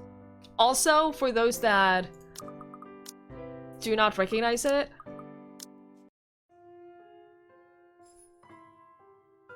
something's gonna happen in the church. I'm just saying, something's happening in this church. All I'm gonna say. One of the many gifts the Ermengarde family donated to the community in its early days. Or so I heard from Rebecca. She mentioned this once, although most of it flew over my head then. At this time of the day, the church is mostly empty, save for a few visitors and ushers shuffling about, some muttering their prayers under their breath. The scene of burning candles and incense permeate the air, giving a place a general feeling of reverence. Yeah, it's... they could have just liked the artwork, and to be fair, the artwork is great, but I'm 100% sure something's gonna happen in this church. Pretty welcoming, all in all. Even so, I keep the noise my treads make to a minimum. Disturbing the quiet feels like a sin alone. An usher points me to a pew in front of the altar when asked where Father Norman prays. He mentions something about the priest not being in good health. Has he been possessed? Oh no! Oh no! Ever since he did a favor for a friend to bless an old house! No! Did we break Father Norman? This is the first time in days he's left his room. So he saw something. He's either now, like, cursed, or he saw the ghost at the mansion. No surprise there, with the weird heat lately, even Rebecca caught something. Nervous little chap, the kid. Nevertheless, he leads me close to the foot of the days, with a reminder not to stay too long before walking off. Seconds later, Father shifts and stands. He doesn't seem to have noticed me, and I have to go and give him a little tap on the shoulder. When he looks, though, to say he's surprised is an understatement. Stay away! Stay away! His voice comes out a whisper, almost inaudible in the hush. A quiet restraint in deference to where we are both standing. Holy shit, that scared me! But the tremor is there. He focuses on me with wild, bulging eyes, copious amounts of sweat appearing on his forehead, despite the relative coolness of the place. Father Norman? Keep your distance. Hey, it's me, Zach, remember? Stay away, don't come near me. It must be the fever talking, or whatever he's caught. It has to be. I don't recall ever doing anything for him to drive me away like this. In the years I've known him, he's been nothing but polite, nothing but accepting of people, regardless of beliefs or status in life. For words akin to a threat to come out of him, it's simply beyond unimaginable. Go back to where you came from. Leave. Father, what did I do? Leave now. I extend a hand to his shoulder, meant to be reassuring, but he recoils, his ankle catching on the edge of the days as he backs away. His shout when I attempt to reach out again echoes through the entire hall, catching the attention of the few people inside. I try to keep a level tone, but with these strangers' eyes training on us, panic starts to weave its way into me. Stay away, demon. Go back to the hell you came from. Father, it's okay. I only came here for some pictures I thought looked odd. I figured you might know something. From my pocket, I fish out the photos and I try to hand it to him. Instead, he strikes my wrist away, almost like an accusation, and sends the photograph fluttering uselessly on the floor. Helpless, I can only watch as he curls himself into the ground, a sad, blubbering mess whimpering to himself. He tips his head forward and begins rocking, his hand clapped over his ears. That accursed spirit, so full of anger and pain. All those horrible things I've seen. I can't sleep. Can't eat everywhere I look. Go away. Go away. Go away. You're not supposed to be here. This is a house of God. Be gone, demon. Lord have mercy, God our Lord, King of ages, all-powerful and almighty. You who made everything and transform everything simply by your will. Oh, thank God it's over. We need the excitement of reading the final chapter in a good book. I get so into this. You have no idea. I feel like I'm reading the exciting last chapter of a good book. Oh, the creepiest part with the ghost being behind the person. It's so good. Also, I want to show you guys something else that I also found. If you go back to the main screen, there's a gallery, and it has every single one of the backgrounds and like the those screens right there. So we can go here, and in chapter 3, and we can look at it again in high def without any UI, and it's animated. I'm not gonna open it because it's creepy as fuck. You can do that. It's the same for like chapter 1. You can have all the ghost encounters and everything. It's really, really fascinating. Oh no, I'm sorry. It's over. Someone decided now would be a perfect time to walk into my room, put their hands on my shoulder to get my attention. Aww. Photos to look for if you don't want to sleep. Yeah, I looked at it right after finishing my stream one day, and I didn't realize that they were animated. I was like, cool, we can look at it in high definition. And it was animated, and suddenly giant ghost face in my face. And it was terrible. A number of people have moved closer, mostly just to gawk. Thankfully, as if to save him from being an utter spectacle, 2 ushers came out, taking him away. One of them, a kid from earlier, shoots me an apologetic look. I can't even return it to him. Anxiety is a powerful thing, a firm little notion that clings, eats, and consumes you. I can still hear his prayers even as they drag him away. May he keep at bay and vanquish every evil power, every poison or malice invoked against us by corrupt and envious people. Then under the protection of your authority may we sing in gratitude. It rings, hums in me as I'm left to pick up the pieces of this chaos. Back to square one we go. If there is salvation in this, I hope we find it soon. So, if we hadn't gone with the priest, if we had gone with the psychologist instead, the priest would never have been possessed. But maybe no, the professor wouldn't have been possessed because they never went to the house, I believe. I don't know. I am so curious. If we hadn't gone with the professor, would he have been able to give us some answers right now? Really interesting. What would happen then, right? I am super curious.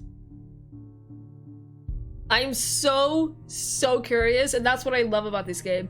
It feels like your choices actually impact the story.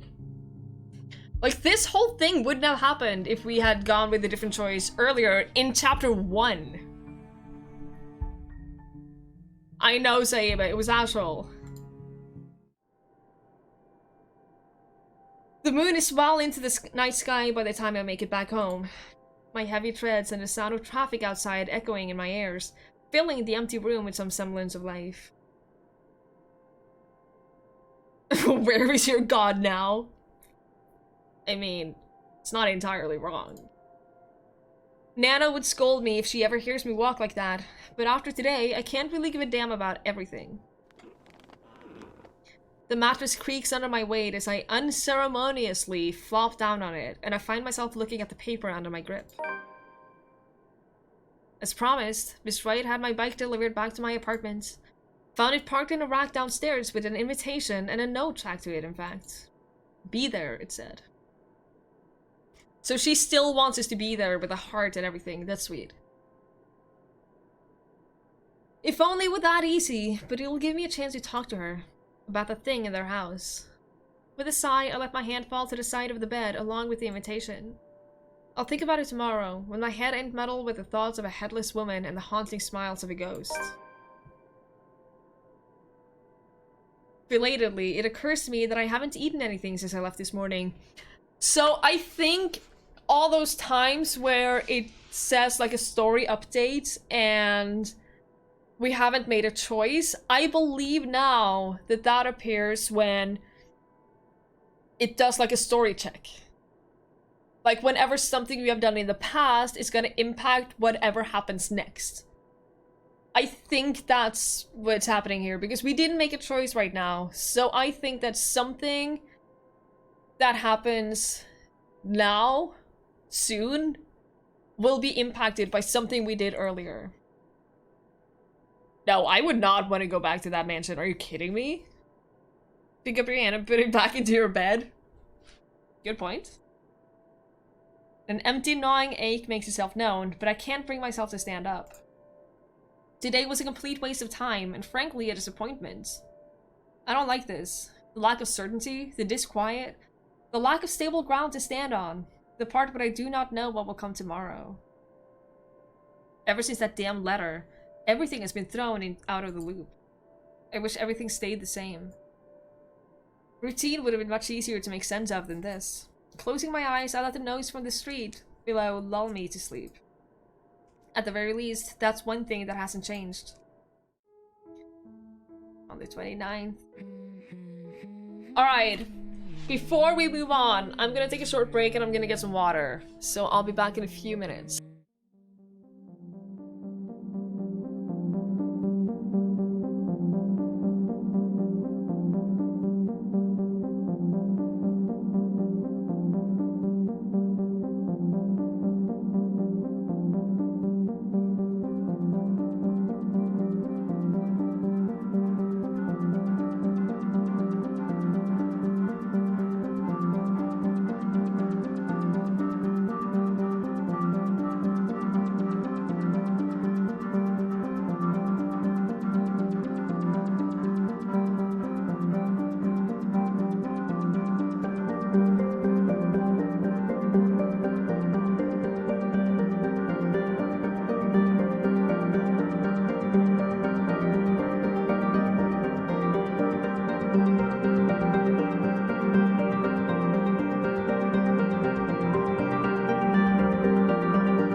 Alright, we're back.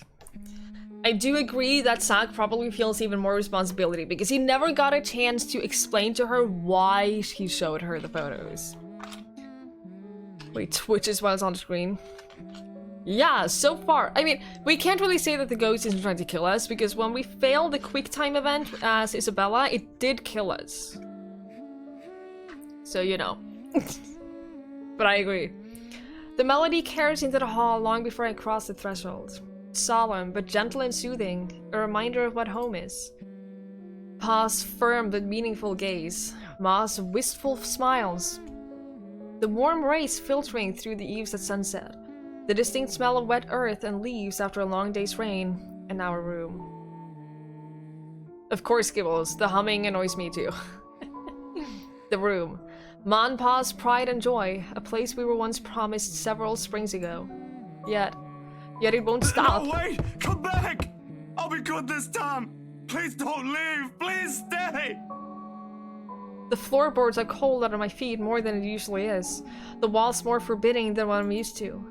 Farther and farther the room goes. Ma's singing ceases, and Pa? I can't hear Pa.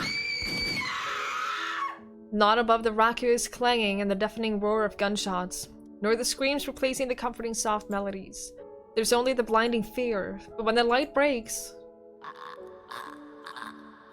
Her skin has already taken a sickly pale color, rotten in the most parts, blood dripping from every open gash and lesion on her body.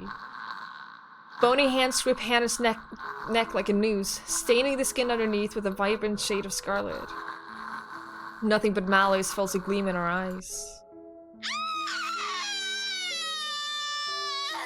A scream ripples through the air. That sounded like Isabella!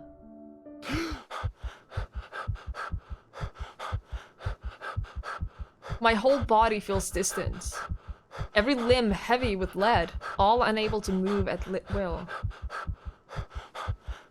Not even so I can wipe the beads of sweat forming at my temple.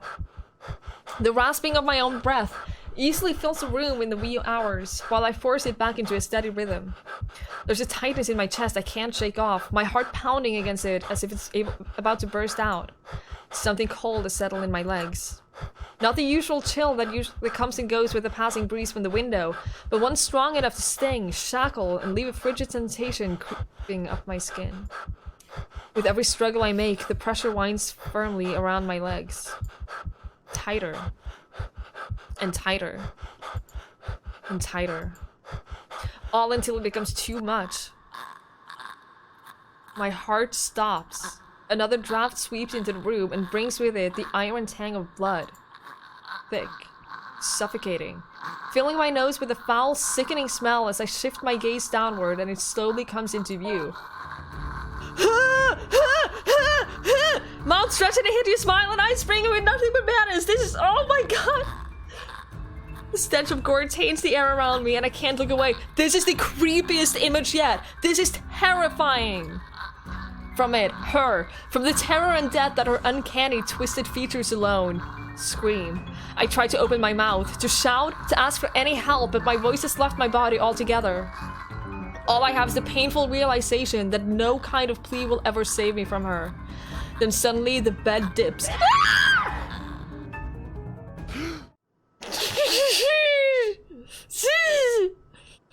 That was the worst one. That was the worst one. Holy shit. I can't believe how terrifying that was. Hi, Vic. You came at the right time. You came at the right time. That was terrifying. Oh my god. So he's possessed. He's possessed as well, because not possessed, but he's cursed because he sees the ghost. They are getting worse and more frequent. And I'm not okay with it.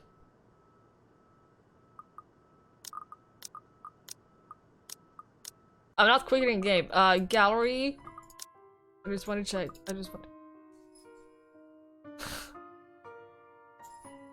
No, chapter 3. Yep. Here they are. So we can look at them again and again and again. In full screen. Forever. You had one job, Twigs. Oh no! Oh no! Oh no! I'm sorry! I saved here. I don't know why I replayed it. I have one job, to keep Zachary alive. He looks alive to me. That was a dream. And thank you for the bits.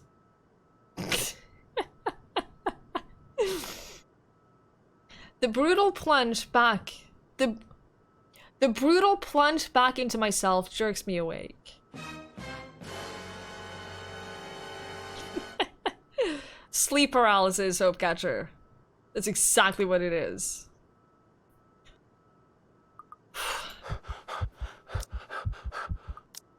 There's no air-splitting scream, no wild thrashing of limbs. Just a painful, constricting awareness that something has wound itself tightly around my neck. I waste no second pulling it, a blanket away, but allow myself a few minutes to steady my breathing before getting off the bed. Inhale, hold, exhale. 1 step, 2 steps, 3. But the dreams have gotten worse. Ever since 2 days ago, no longer are they small cursory flashes that I'm used to, but vivid ones that linger. I can still feel the cold in the blood in my hands, the putrid smell of rotten flesh, the sickening crunch of bones breaking with every movement, and her cold, chilling eyes as they bore into me. I draw in one long, ragged breath, and before I know it, I'm walking out of the door. Even in the waking world, it reeks. Oh god, I hope he doesn't see her again. Because here's the thing. Zach saw her in the mansion, and then he saw her now tonight, but that was a dream. For all we know, that was a dream. He didn't see her in the church. Only the priest saw her in the church. So he doesn't have to be cursed yet. How can the same ghost possess multiple people? I don't know! I'm glad you have the cattle protection, mister. I hope you sleep well, and thank you so much for hanging out with us. Be safe. No, Nakarina, we have no idea. A bench on the park is far from the most private place for thoughts in Luxborn, considering its location at the heart of a bustling city. But in the early hours of the morning, it provides enough peace and quiet for any poor problematic soul which happens to wander here. The city is just waking up, a little later than usual. But knowing what day it is, one can't fault it for being a little tardy just this once. Yet neither the pleasant morning chill or the soft twittering of birds does anything to banish the images. Every single one has rooted itself in my head, its claws digging deep in what is no longer a safe place to hide in. Understandable, Joey. Sleep well. Hope you manage to keep up with your sleep schedule. Have a great night, and thank you for being here. London Bridge is falling down, falling down, falling down. London Bridge is falling down. It used to be easy finding some pretense of peace under the guise of sheer optimism following regular routine. Now I don't know what to make of it. Sometimes it's easier to run, easier to hide when everything is falling apart.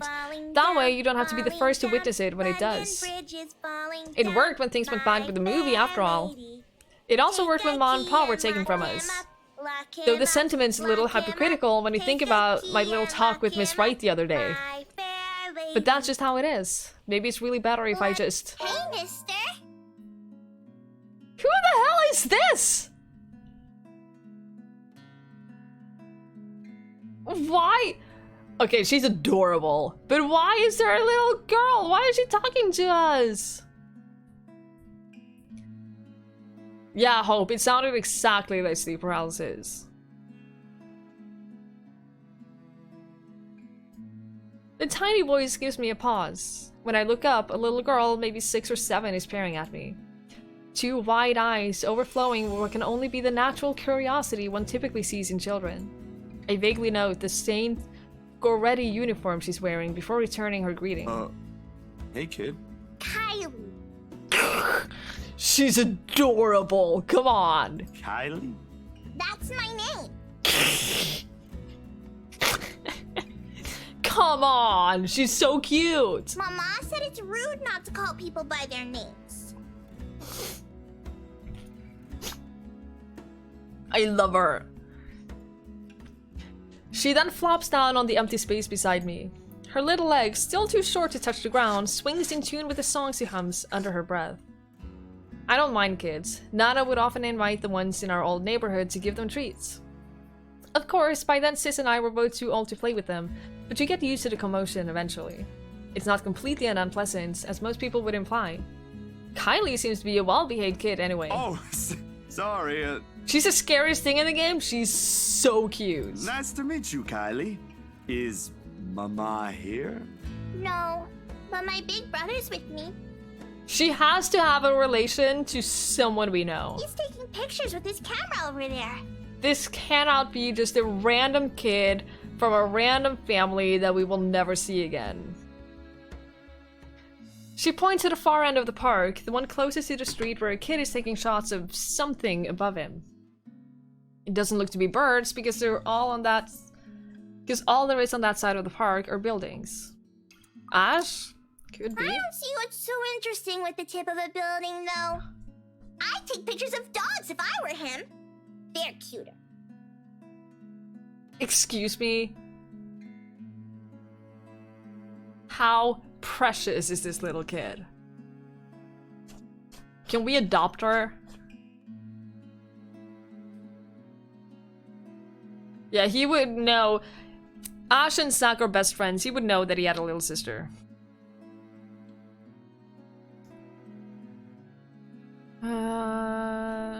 Don't talk to strangers. Yeah. I hate how the clothes and hair moves when they're moved. Really? I don't mind it. The character that's a little more spotlight is somehow related to what's gonna happen. Yes. Do you have a camera too, mister? Yeah, I'm actually a photographer.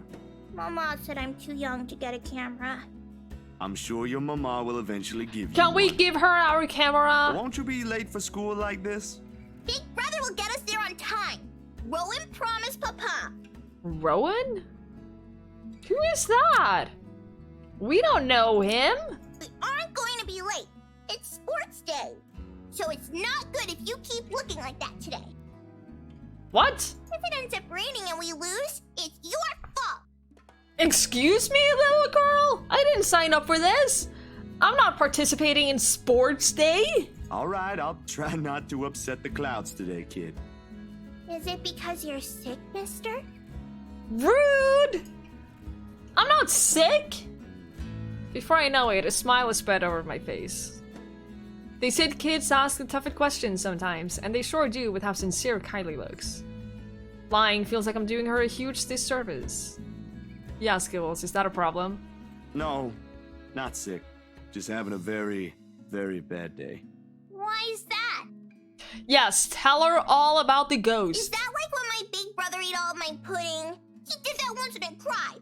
It wasn't very nice of him. No, that was very, very rude. Yeah, I think so. You see, there's this mean girl. Don't tell her She's about the giving my ghost. friends and I a lot of trouble. Hard to keep up when things are like that, you know? Especially when you can't do anything.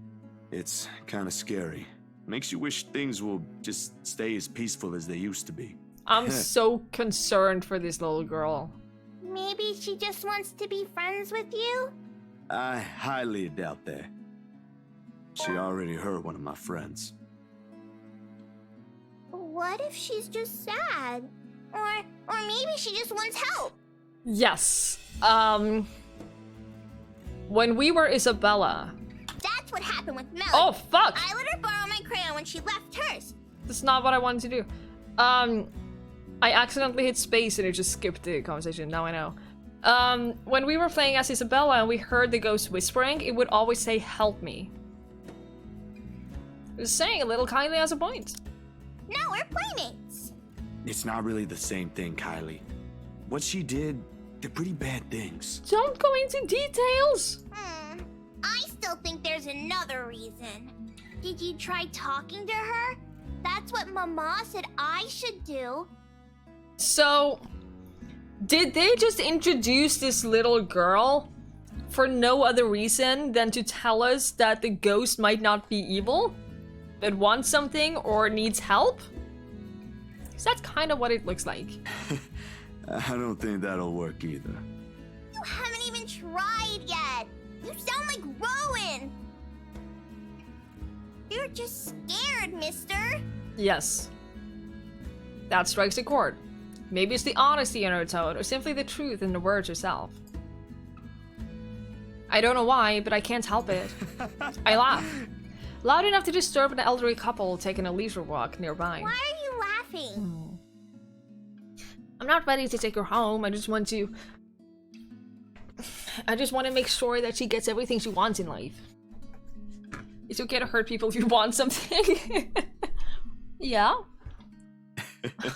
That's nothing. You're a really smart kid, you know that? That's what I've been doing, ain't it? Go full speed ahead, then backtrack when they go and get stuff. Stay in my safe zone because that's what I know. Once, Dr. Navarro said I should be the first one willing to deal with my problems before anyone else. I didn't show up to our next appointment after that. But he's right. And though I hate to admit it, knowing what I've seen, but the kid makes a good point too. I've been so caught up thinking there might not be a way out. Maybe there isn't, or maybe there is. That doesn't mean I should just leave it up to fate. You better get to school, though, or you'll miss sports day. I think we would understand much the girl would say if we talked to her. What? You should have won yourself some awards, alright? Alright. Can I show it to you when I do? That can cheer people up, right? No, Skibbles, and I'm kind of thinking that her parents have to be someone we know in some way or another. If not, then this is just incredibly strange. In the distance, her brother calls for her, and I took that as a sign to leave. Got things to do, to face. The first few steps, they say. Nah, I'm good now, I think. Thanks to you. Besides, Mister needs to go. But you should show it to Mama and Papa. I'm sure they'll be proud of you, Kylie. I will. Thanks, mister. Bye. I give her a little pat on the head before heading my way. A small gesture of thanks from a stranger she doesn't know she might have helped. She may not understand it now, even though at such a young age she already has this understanding of things. But maybe when she's older.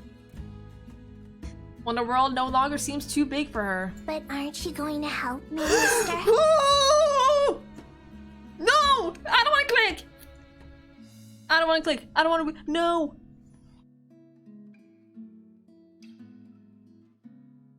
I don't want to! I don't want to!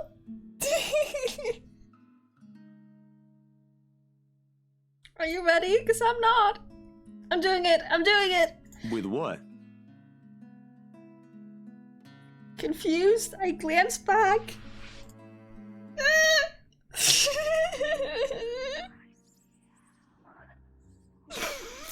Whatever chair our little talk brought has vanished under the shadows suddenly dancing in my eyes.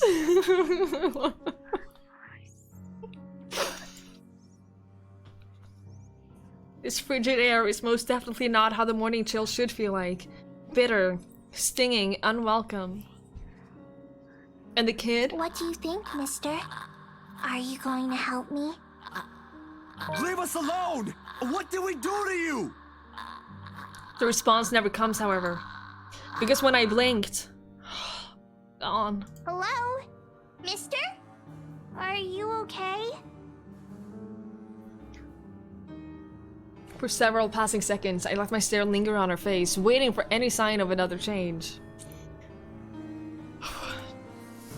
But all that remains, and there is the carefree smile of a child. None of the spite, none of the cold, bloody smile. Nothing, huh? I really need to go, Kylie. It was nice meeting you. See you again, mister! I break into a run. I don't look back, not even as I bump into a couple of passersby, just as soon as I'm out on the busy streets. Going insane, that's what this is. And if we don't do something soon, we will all be...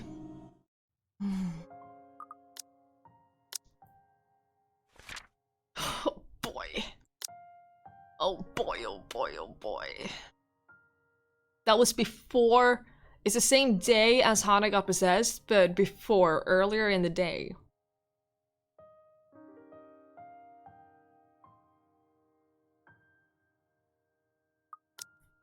The music is great whenever there's a scare. It's so good. The tremors follow me even as I get home. Yes, Hope. Yes.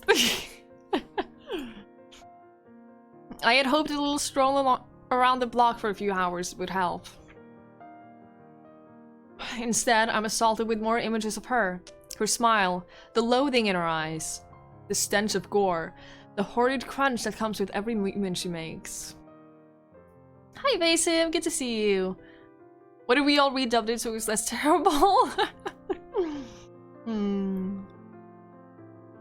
Your cat wants to leave, but mister, you need the protection. You definitely need the protection of your cat. And I agree, I think this game is really good. It's so... like, I'm not used to playing visual novels. The only visual novel I've really played before is Doki Doki, which is not really that good of a representation of what a visual novel is. And I'm really, really intrigued by this entire game. I think it's really well made, and I enjoy it a lot. Even old memories have been sullied by her, and Ma's song no longer sounds as sweet as it meant to be. In the end, all I got is a sinking feeling I will never get rid of her image, and another ridiculous idea that may or may not even work.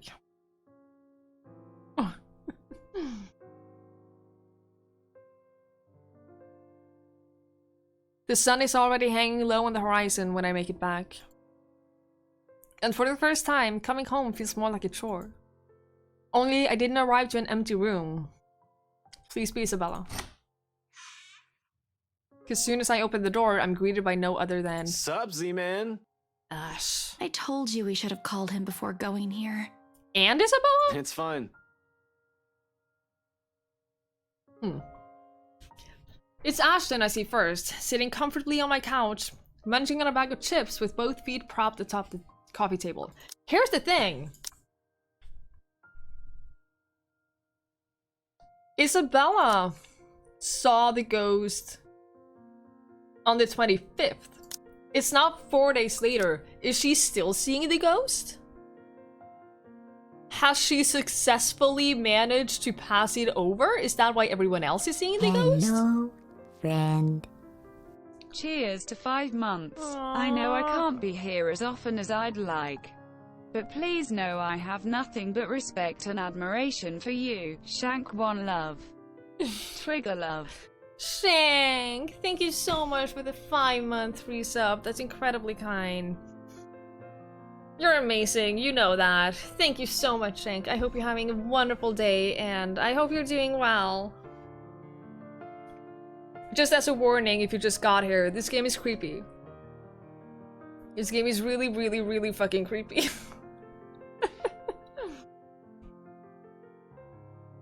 Whatever proverbial stone has made a home at the pit of my stomach automatically flies right out the window at the sight of him. We all needed this love, this beautiful moment. Yeah. It's been a rough, like, half hour in this game.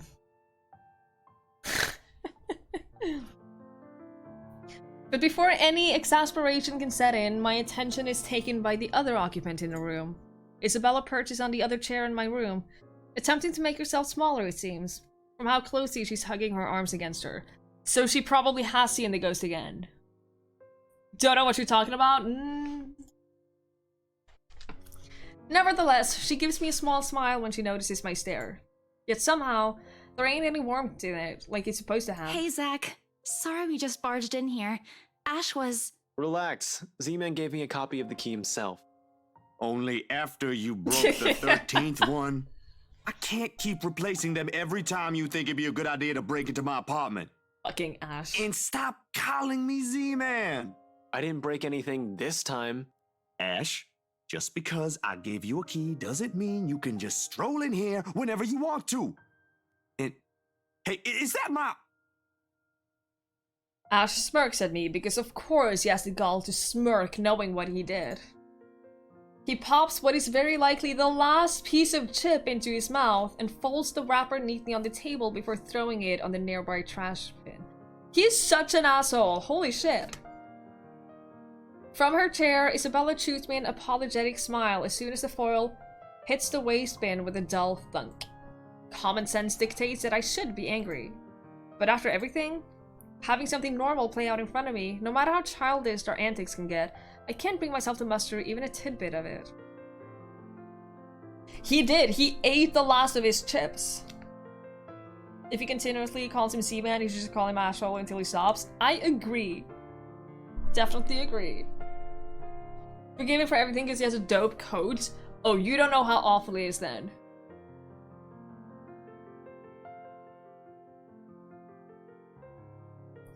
Behind me, the television starts blaring the music for the end credits of a movie. They have likely been watching for a while if Ash has gotten impatient enough to rummage through my cupboards and watch something. Of course he eats all of it. You know, I was saving that for the weekend. Did you at least share some with Bella? Don't worry about it. I'm good, Zach. Really? It's free food, you know? You never steal another person's food. No, you never steal another person's food. Without permission. What was that you usually say? You don't say no to free food? What happened? No, I'm just not hungry. She saw the ghost. Ash only shrugs at the question in my eyes. It can't be the only one who finds his vibes he's giving off to be odd. And the guy has no doubt already caught wind of it. Aye. But if you want something, just say so. I've got a fully restocked pantry right here at your disposal. Still not a 5-star level thing, but for an empty stomach, it'd do. He's such a sweetheart. Just say the word. Thanks, Zach. Maybe next time. Food is not really what we came here for. Okay, they're either here because Isabella has seen a ghost, or this is the 29th, right? Or they are here because of Hannah's possession. Because Ash is a detective, so he would probably know something about it. He's the one who didn't want Zack to go to the rites again. Ash, he's the one who... She casts a brief glance at Ash, and in an instant, he sits up. Every trace of amusement is gone from his face as he clasps his hands in front of him and leans forward. A minuscule gesture meant to ease, yet the grim expression on him tells a different story altogether. All right, you two, what's this about? I don't like those looks. A short but tense pause follows. They're both stalling. Or Ash saw it. That could also be it. Under normal circumstances, I'd wait. With these two, the more you force it, the more they'll clamp down on it. But as a handful of seconds continue to slip by, the unsettling feeling in me also grows with it. Soon, it turns into impatience. Before I can demand a response, though, one of them finally speaks up. It's Isabella who breaks it first. We just thought we should check on you. After what happened to Rose, Please don't tell me something happened again. No, nothing. None so far. And we're keeping it that way as much as possible. Ash, it's not that easy. This isn't some... We don't know that. Let me... The bitter frustration in his tone is impossible to miss, but he catches it as soon as Isabella draws back. He allows himself a moment to breathe before dropping it for one less harsh, more tempered, gentler. Let me look at this first, okay? I agreed to help, but you've got to let me handle things from now on. Something happened, yeah, and they're not saying what. I already told you everything. So what, does he suddenly believe her? There must be something we're not seeing in this just yet. We'll sort this out, but no more silly ideas and running around on your own. You're making people worry more than necessary. Becca, especially. Skibbles, I hope you get home. I hope you get home safe and that you feel better. Lay down as much as you want. You know we'll give you a recap when you get back. Don't worry about it. Thank you for being here. And good night, Bari. Appreciate you being here as well. Hope you sleep well. Fuck Becca, yes. So everything's fine? Depends on who you're asking. How are things with you? Anything odd? Well... Good, I guess. Admittedly, how things went down at the housewarming party last night threw me off a bit. I'm not asking about that. Remember the letter thing Isabella's been yapping on about? I'm asking about that kind of odd. I look at him. Gaped, more like. His serious expression doesn't waver despite the perplexed look I shoot him. Okay, so he believes the ghost story, basically, now. So what happened that made him believe it? There's a brief second I let pass as I wait for the heavens to fall somewhere. It doesn't come. The sky is still bathed in vibrant reddish hues as it waits for the night to arrive. Luxborn is still the same busy city, and everything in my room still appears as it did a second ago, including the unnerving ticking of my wall clock. But if Ashton, calm, cool, collected, always logical Ashton, takes interest in this, something or someone must have fucked shit up somewhere. Well, the dreams, they're a lot worse than usual. There's a woman now, ever since we saw that letter. I don't know if it's the same one Isabella talked about. Maybe it is, maybe it ain't. I wonder why it didn't give us a choice here to either tell them about it or not. I really don't want to go back to sleep sometimes. Last night was the worst. Anyway, why are you asking about this? Rose's death isn't just a coincidence, Zach. It may have something to do with... I may have... Wait, stop right there for a sec, Bella. I thought you ain't buying this stuff, Ash. Just the other day, you said the exact same thing. I still don't, but even Rebecca, out of all people, claims there's something. Whatever this is, someone has got to look into it. Everything about this screams shady. Are you sure you even have the time? Ain't you busy with your current case? I got taken off that one. Okay, why? You didn't say you were taken off your case. I just got the news this morning. Apparently the higher-ups think I'm doing a horrendous job at it. Wait, first of all, what case? Who are you working with? And there's gotta be a different reason. It doesn't matter though. If these two cases are connected like I initially thought, then regardless, I'm on the right track. So you're doing an investigation on your own, even though you're taken off the case. Right. Good night, Nikrena. Sleep well. Thank you so much for being here. Are you sure we should even be doing this? Doing what exactly? There's someplace we'll visit after this. Too vague for comfort, Ash. And please don't tell me you're bringing her with you. His affirmation comes in the form of a stare, but that alone says all I need to know. What I pointed out gives him a pause, though, and his voice is thick with hesitation when he addresses Isabella. Everything is connected? Yeah, definitely. Don't go to the manor. We'll see. You know what? Zach's right, Isabella. You don't have to come with me. It's not myself I'm worried about. It's you. I'll just do this myself, if it'll get you into more trouble with your superiors. At least I can make up an excuse why I need to be there. It's gonna be the manor, isn't it? Don't be ridiculous. You're not walking in there without me. Besides, I think it's a little too late to back out now. It's gonna be the mansion, isn't it? Yep, Psych did just refer to Isabella as her. Have you two seen the news this morning? What? I haven't, actually. What?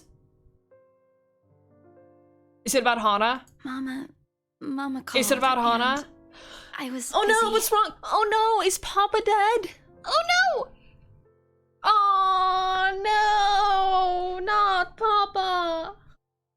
The change in the air around her, while small, cannot have gone unnoticed, and it takes every willpower not to ask. Probably the only thing reigning in my curiosity is the fact that Ash himself hasn't brought it up either. No problem. It should be in the afternoon news as well.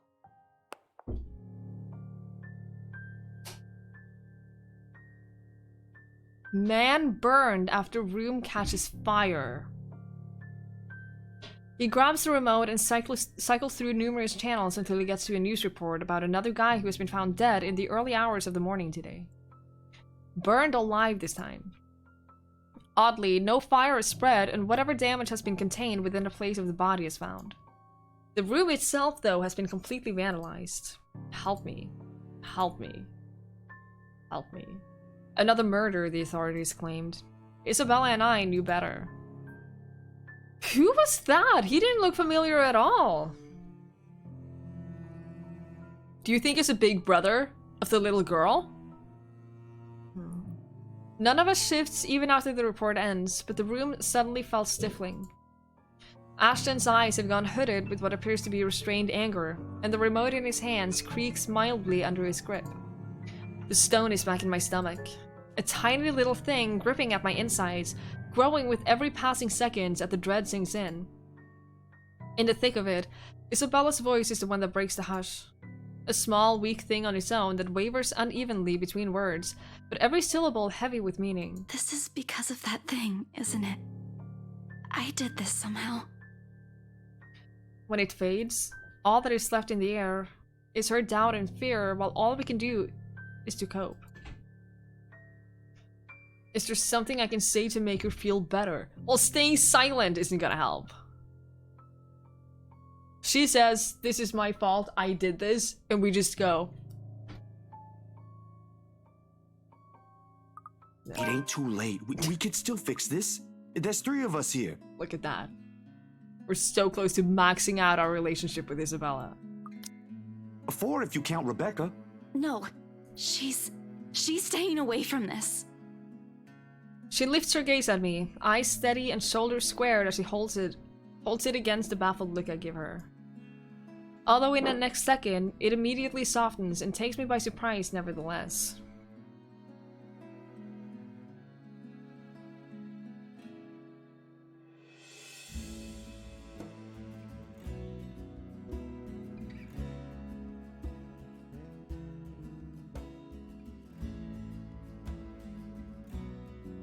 What kind of monster would choose the second option? I know, right? It's an evil response.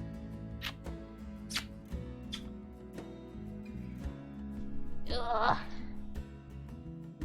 He's learned that if I stand up while I'm streaming, I'm usually going to get him. So he starts running away. Literally, he starts running away from me. Hi, Ninja Queen! Good to see you. You did come at the right time. Ugh. Your cat left you? Aw, mister. Now we have no protection against the demon ghost. I'm just kidding. You'll be fine.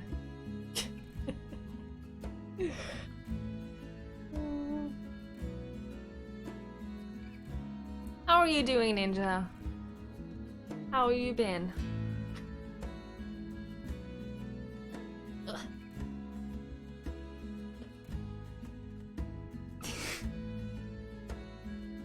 Yeah. I did it. No, no, no, no, no, no, no, no, no, no, no, no, no. Help. I'm stuck. Are you seriously comfortable like this? Ugh. Ow. Ow. Ow. Ow.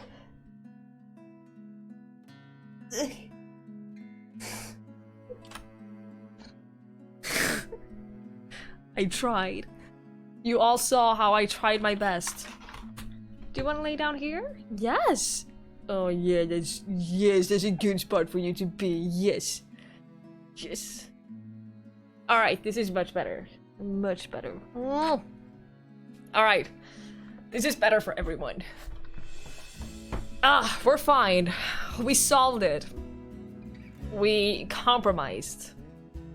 You don't get to see him as well, but he's here.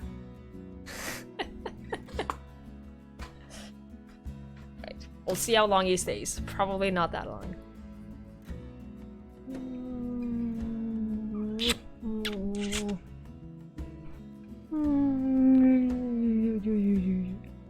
Oh.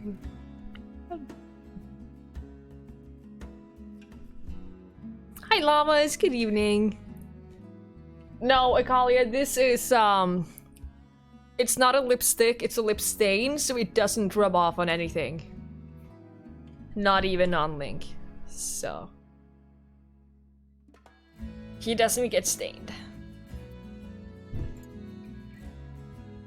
In those brief moments, it's like a face a different person. I don't want to involve her in this any more than I already have. Both of you as well. I already said it. That's completely out of the question. Stop asking. I take it off with an oil cleanser, Ninja Queen. It's completely waterproof and smudge proof, so you absolutely need an oil cleanser to get it off. My brain is the reason I don't play scary games or watch movies. But you're watching this. At least you have us.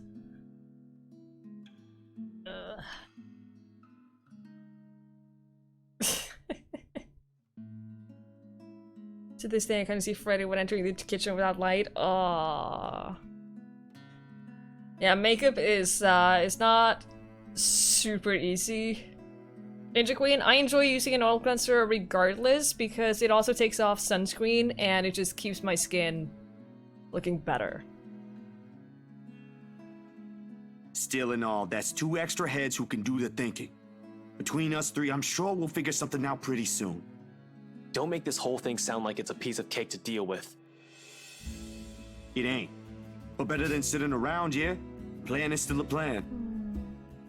You're going to shoot yourself in the foot one day with that kind of thinking. We don't even know who's doing this. The last 2 murders might just be similar incidents done by 2 different suspects. Hasn't stopped you from going after them before. Remember that time when you... Okay, stop right there. There will be no retelling of that incident today, Z-Man. Be concerned about an oil cleanser adding extra oil to my already somewhat oily skin. I wouldn't be. An oil cleanser is... It cleanses your skin deeper because a foam cleanser is not going to get rid of everything. And in a lot of cases, oily skin is a result of dehydrated or even dry skin, where your skin sort of overcompensates by producing more oil. So a lot of people actually find that they get less oily skin by adding an oil cleanser and adding a moisturizer that is suited for their skin type. I was diehard into skincare a while back. Appreciate you stopping by, llamas. Hope you have a good day.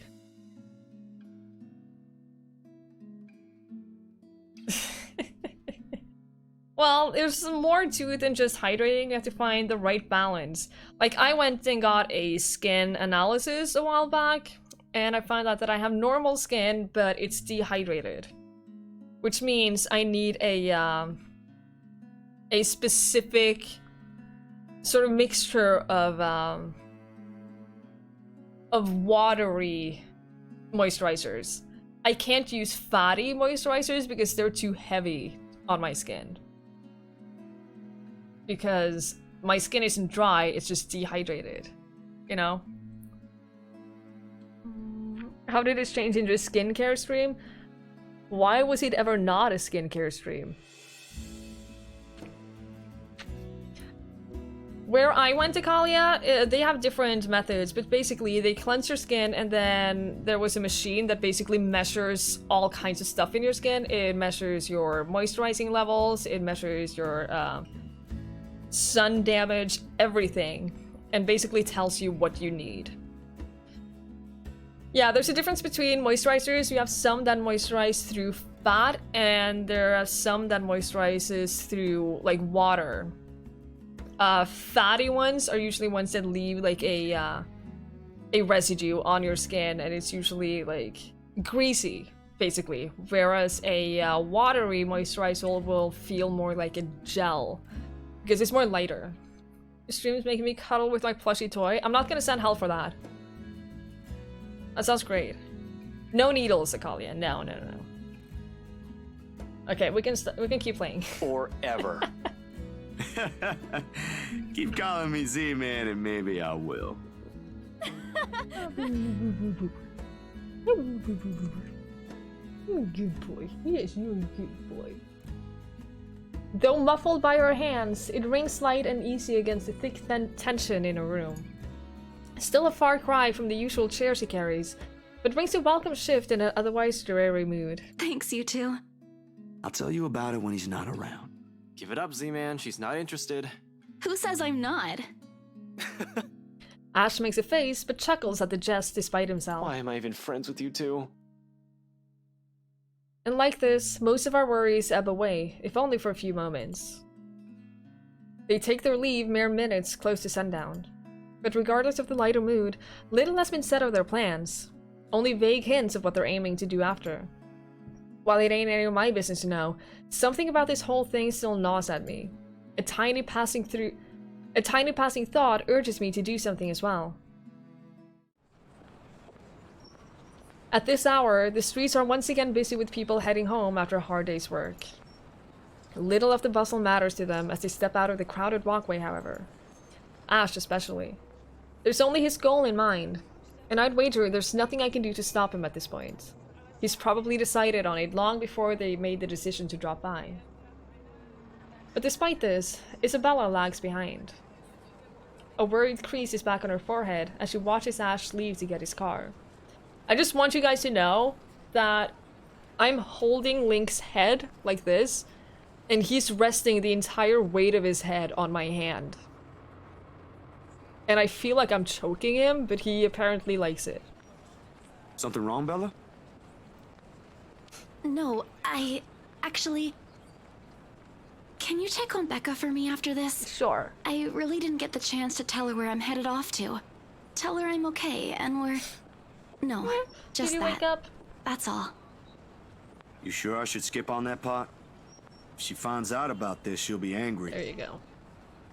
Also, this is... He sleeps like this on my desk quite often, and it's precious. And I have to move my entire keyboard. So it's very difficult to use my computer when it's like this, but it's worth it because look at that face! Look at that face! So I can cuddle him while I play games. Something's gonna happen to Becca. Something's gonna happen to Becca, for sure. I don't want to send him to anyone. He's mine. He's my little cuddly buddy.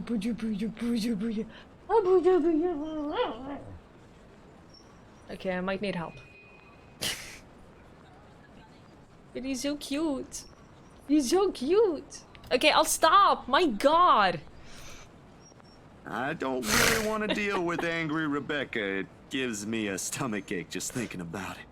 Something's gonna happen to Becca. We're on the 29th of October, and... Or are we on the... what? When was the dream? Did he have the dream after he saw the girl? I don't remember. Don't remember. Because we're gonna play as Becca later, but we don't know the timeline of Becca. Cuddling my plushies and I'm at 24. Hey, I don't see anything wrong with that. Neither do I, but I'll handle it if she gets mad. Just make sure she's safe and tell her to be careful. You too. Take care of yourself. Almost abruptly, she pauses, the gaze in her eyes hardening as she lapses into another one of those long, distant silences from earlier. This ain't just because of the whole fiasco with the letter anymore. I don't want what happened to Rose to happen to you guys as well. I'm 24 too! I'm joining the 24 crew. I'm one of you. This one cut deeper. Before I can ask about it, Ashton returns, casually swinging his car keys on one hand and gestures at Isabella. I just get squished to the side of my bed because I don't like touching them when I sleep. Aww. Hi, Eve. Good to see you. Yeah, Mystery's a child. Compared to everyone else. Come on, we don't have much time. Shirley's waiting. Who's sure? Oh. Who's Shirley? Right. Don't answer that. I don't want to hear it, you huge dork. Says the person who gave her stuffed toys names. Batcat? Really? Are you saying, hang on, for those that are unaware, for those that do not know about Batcat, this right here is Batcat. I'm sorry, but are you not going to call that plushie a bat cat?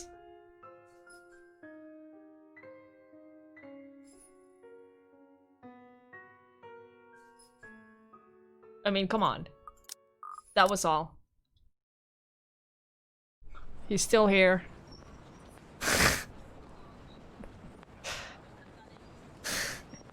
It's cute. Yours is just weird. I'll see you later, Zach. She spares me another smile, and I watch her walk off. Only now did it occur to me that none of those she gave me today did ever reach her eyes. I'm sorry for doing this all the time, but come on. Come on, look at that. Look at that. It's so cute.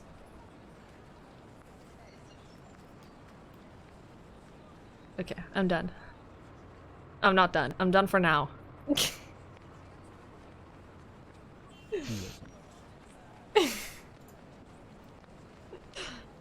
I make a grab for the back of Ash's parka. He staggers briefly before correcting himself and shooting me a confused stare. Is she alright? What?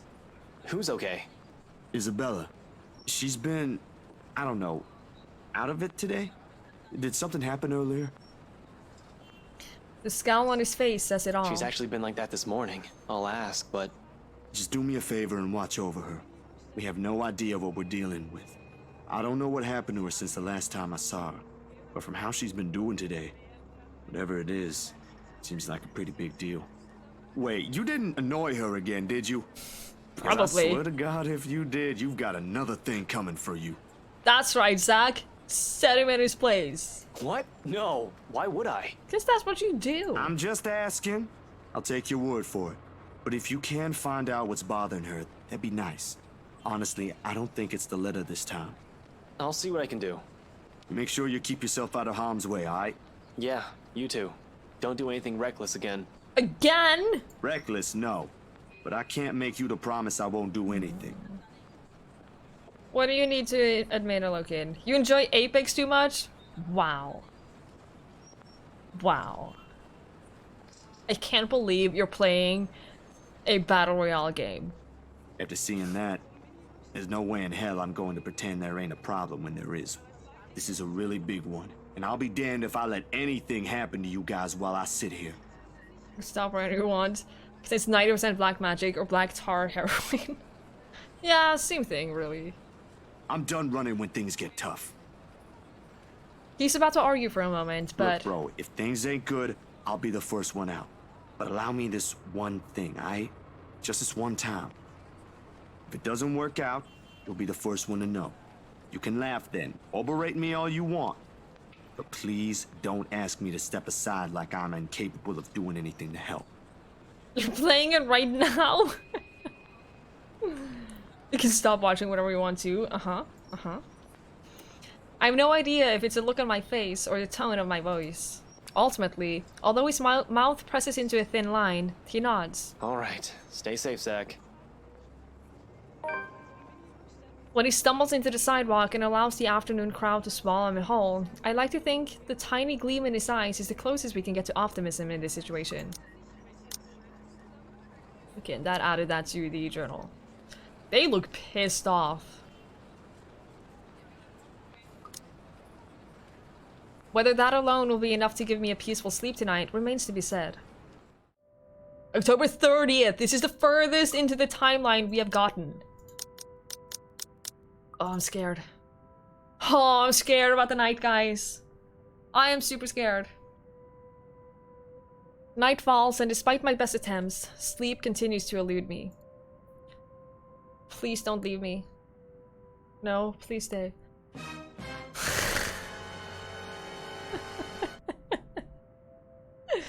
With her image still stuck in my head, flashing every few moments, it catches me off guard.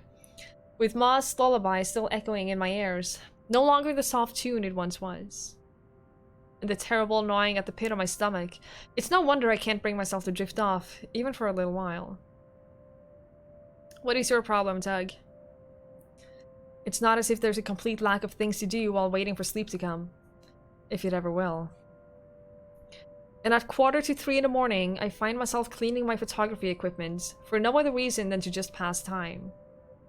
Cleaning my beer fridge, put everything in the cooler on the back deck, and now snow. That sounds like a terrible situation. I'm scared. Guys! Guys! I'm scared!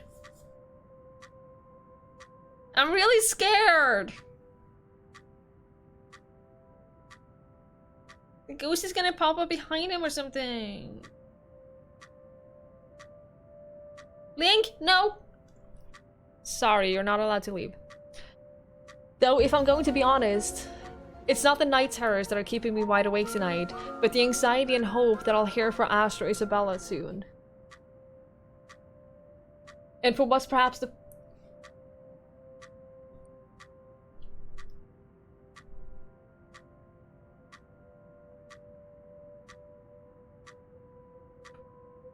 Don't sit on the keyboard, please.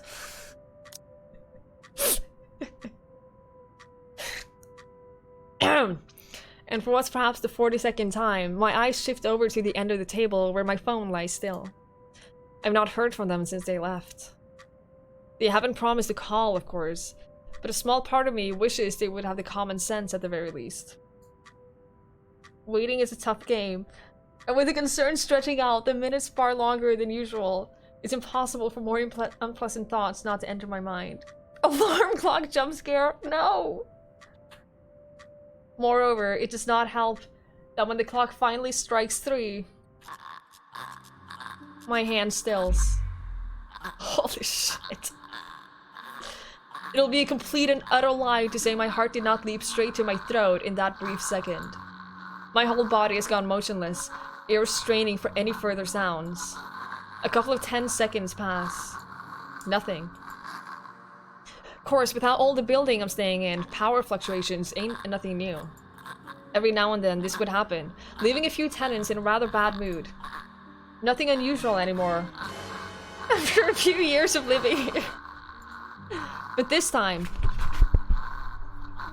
the sudden hush brings with it a stillness that raises the hair at the back of my neck and sets my heart beating hard against my chest. Something reeks in the air, and in an instant, this place is no longer home. It's a prison. Every rational fiber of my being screams at me to leave.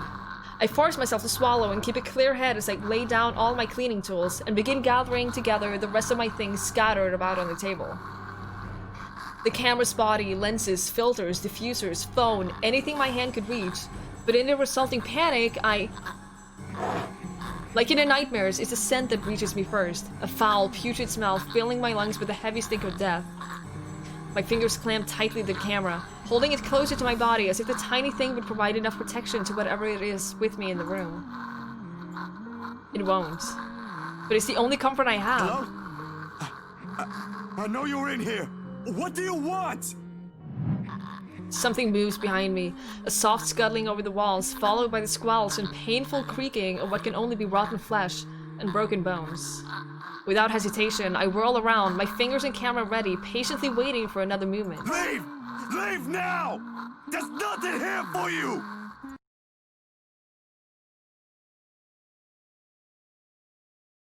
There's a brief moment of silence after, and for a short while, I think my pleas worked. They don't work. The moment I click, it's going to be a jump scare or it's going to be a quick time event. Good evening, Anne. I'm sorry to hear the week is rough. Link is trying to escape, and I'm not letting him because he's not allowed to. You're not allowed to. You're gonna stay here with me. Yes. Enjoy the bear tug. Need a recap? That's gonna be a recap of everything that happened today, basically.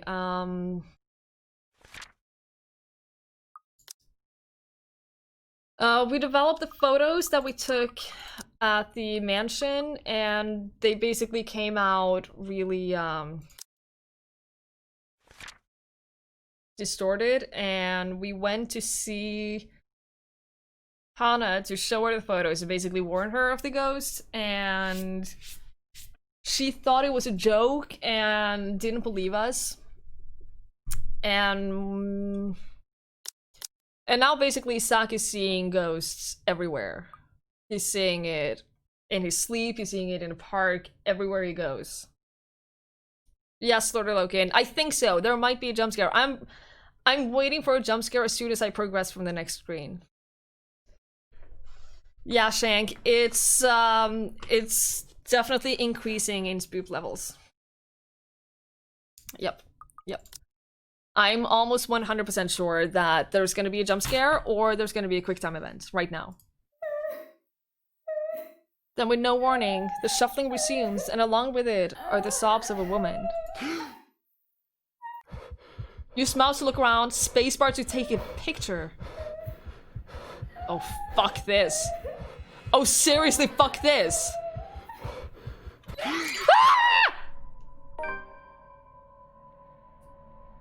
The light flashes fleetingly one last time, allowing me a glimpse of her grotesque, misshapen features before it's once again lost in the darkness. Well, I called it. I called it.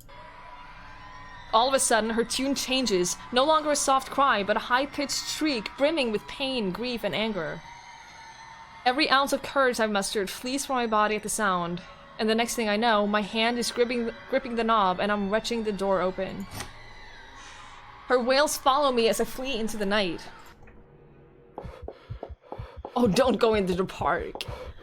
Pacing has always been more of Ashton's thing than mine. When I want to think, I sit and let the minutes... Holy fucking shit! I will be right back. That's the door ringtone thing. I'll be right back and get that sorted.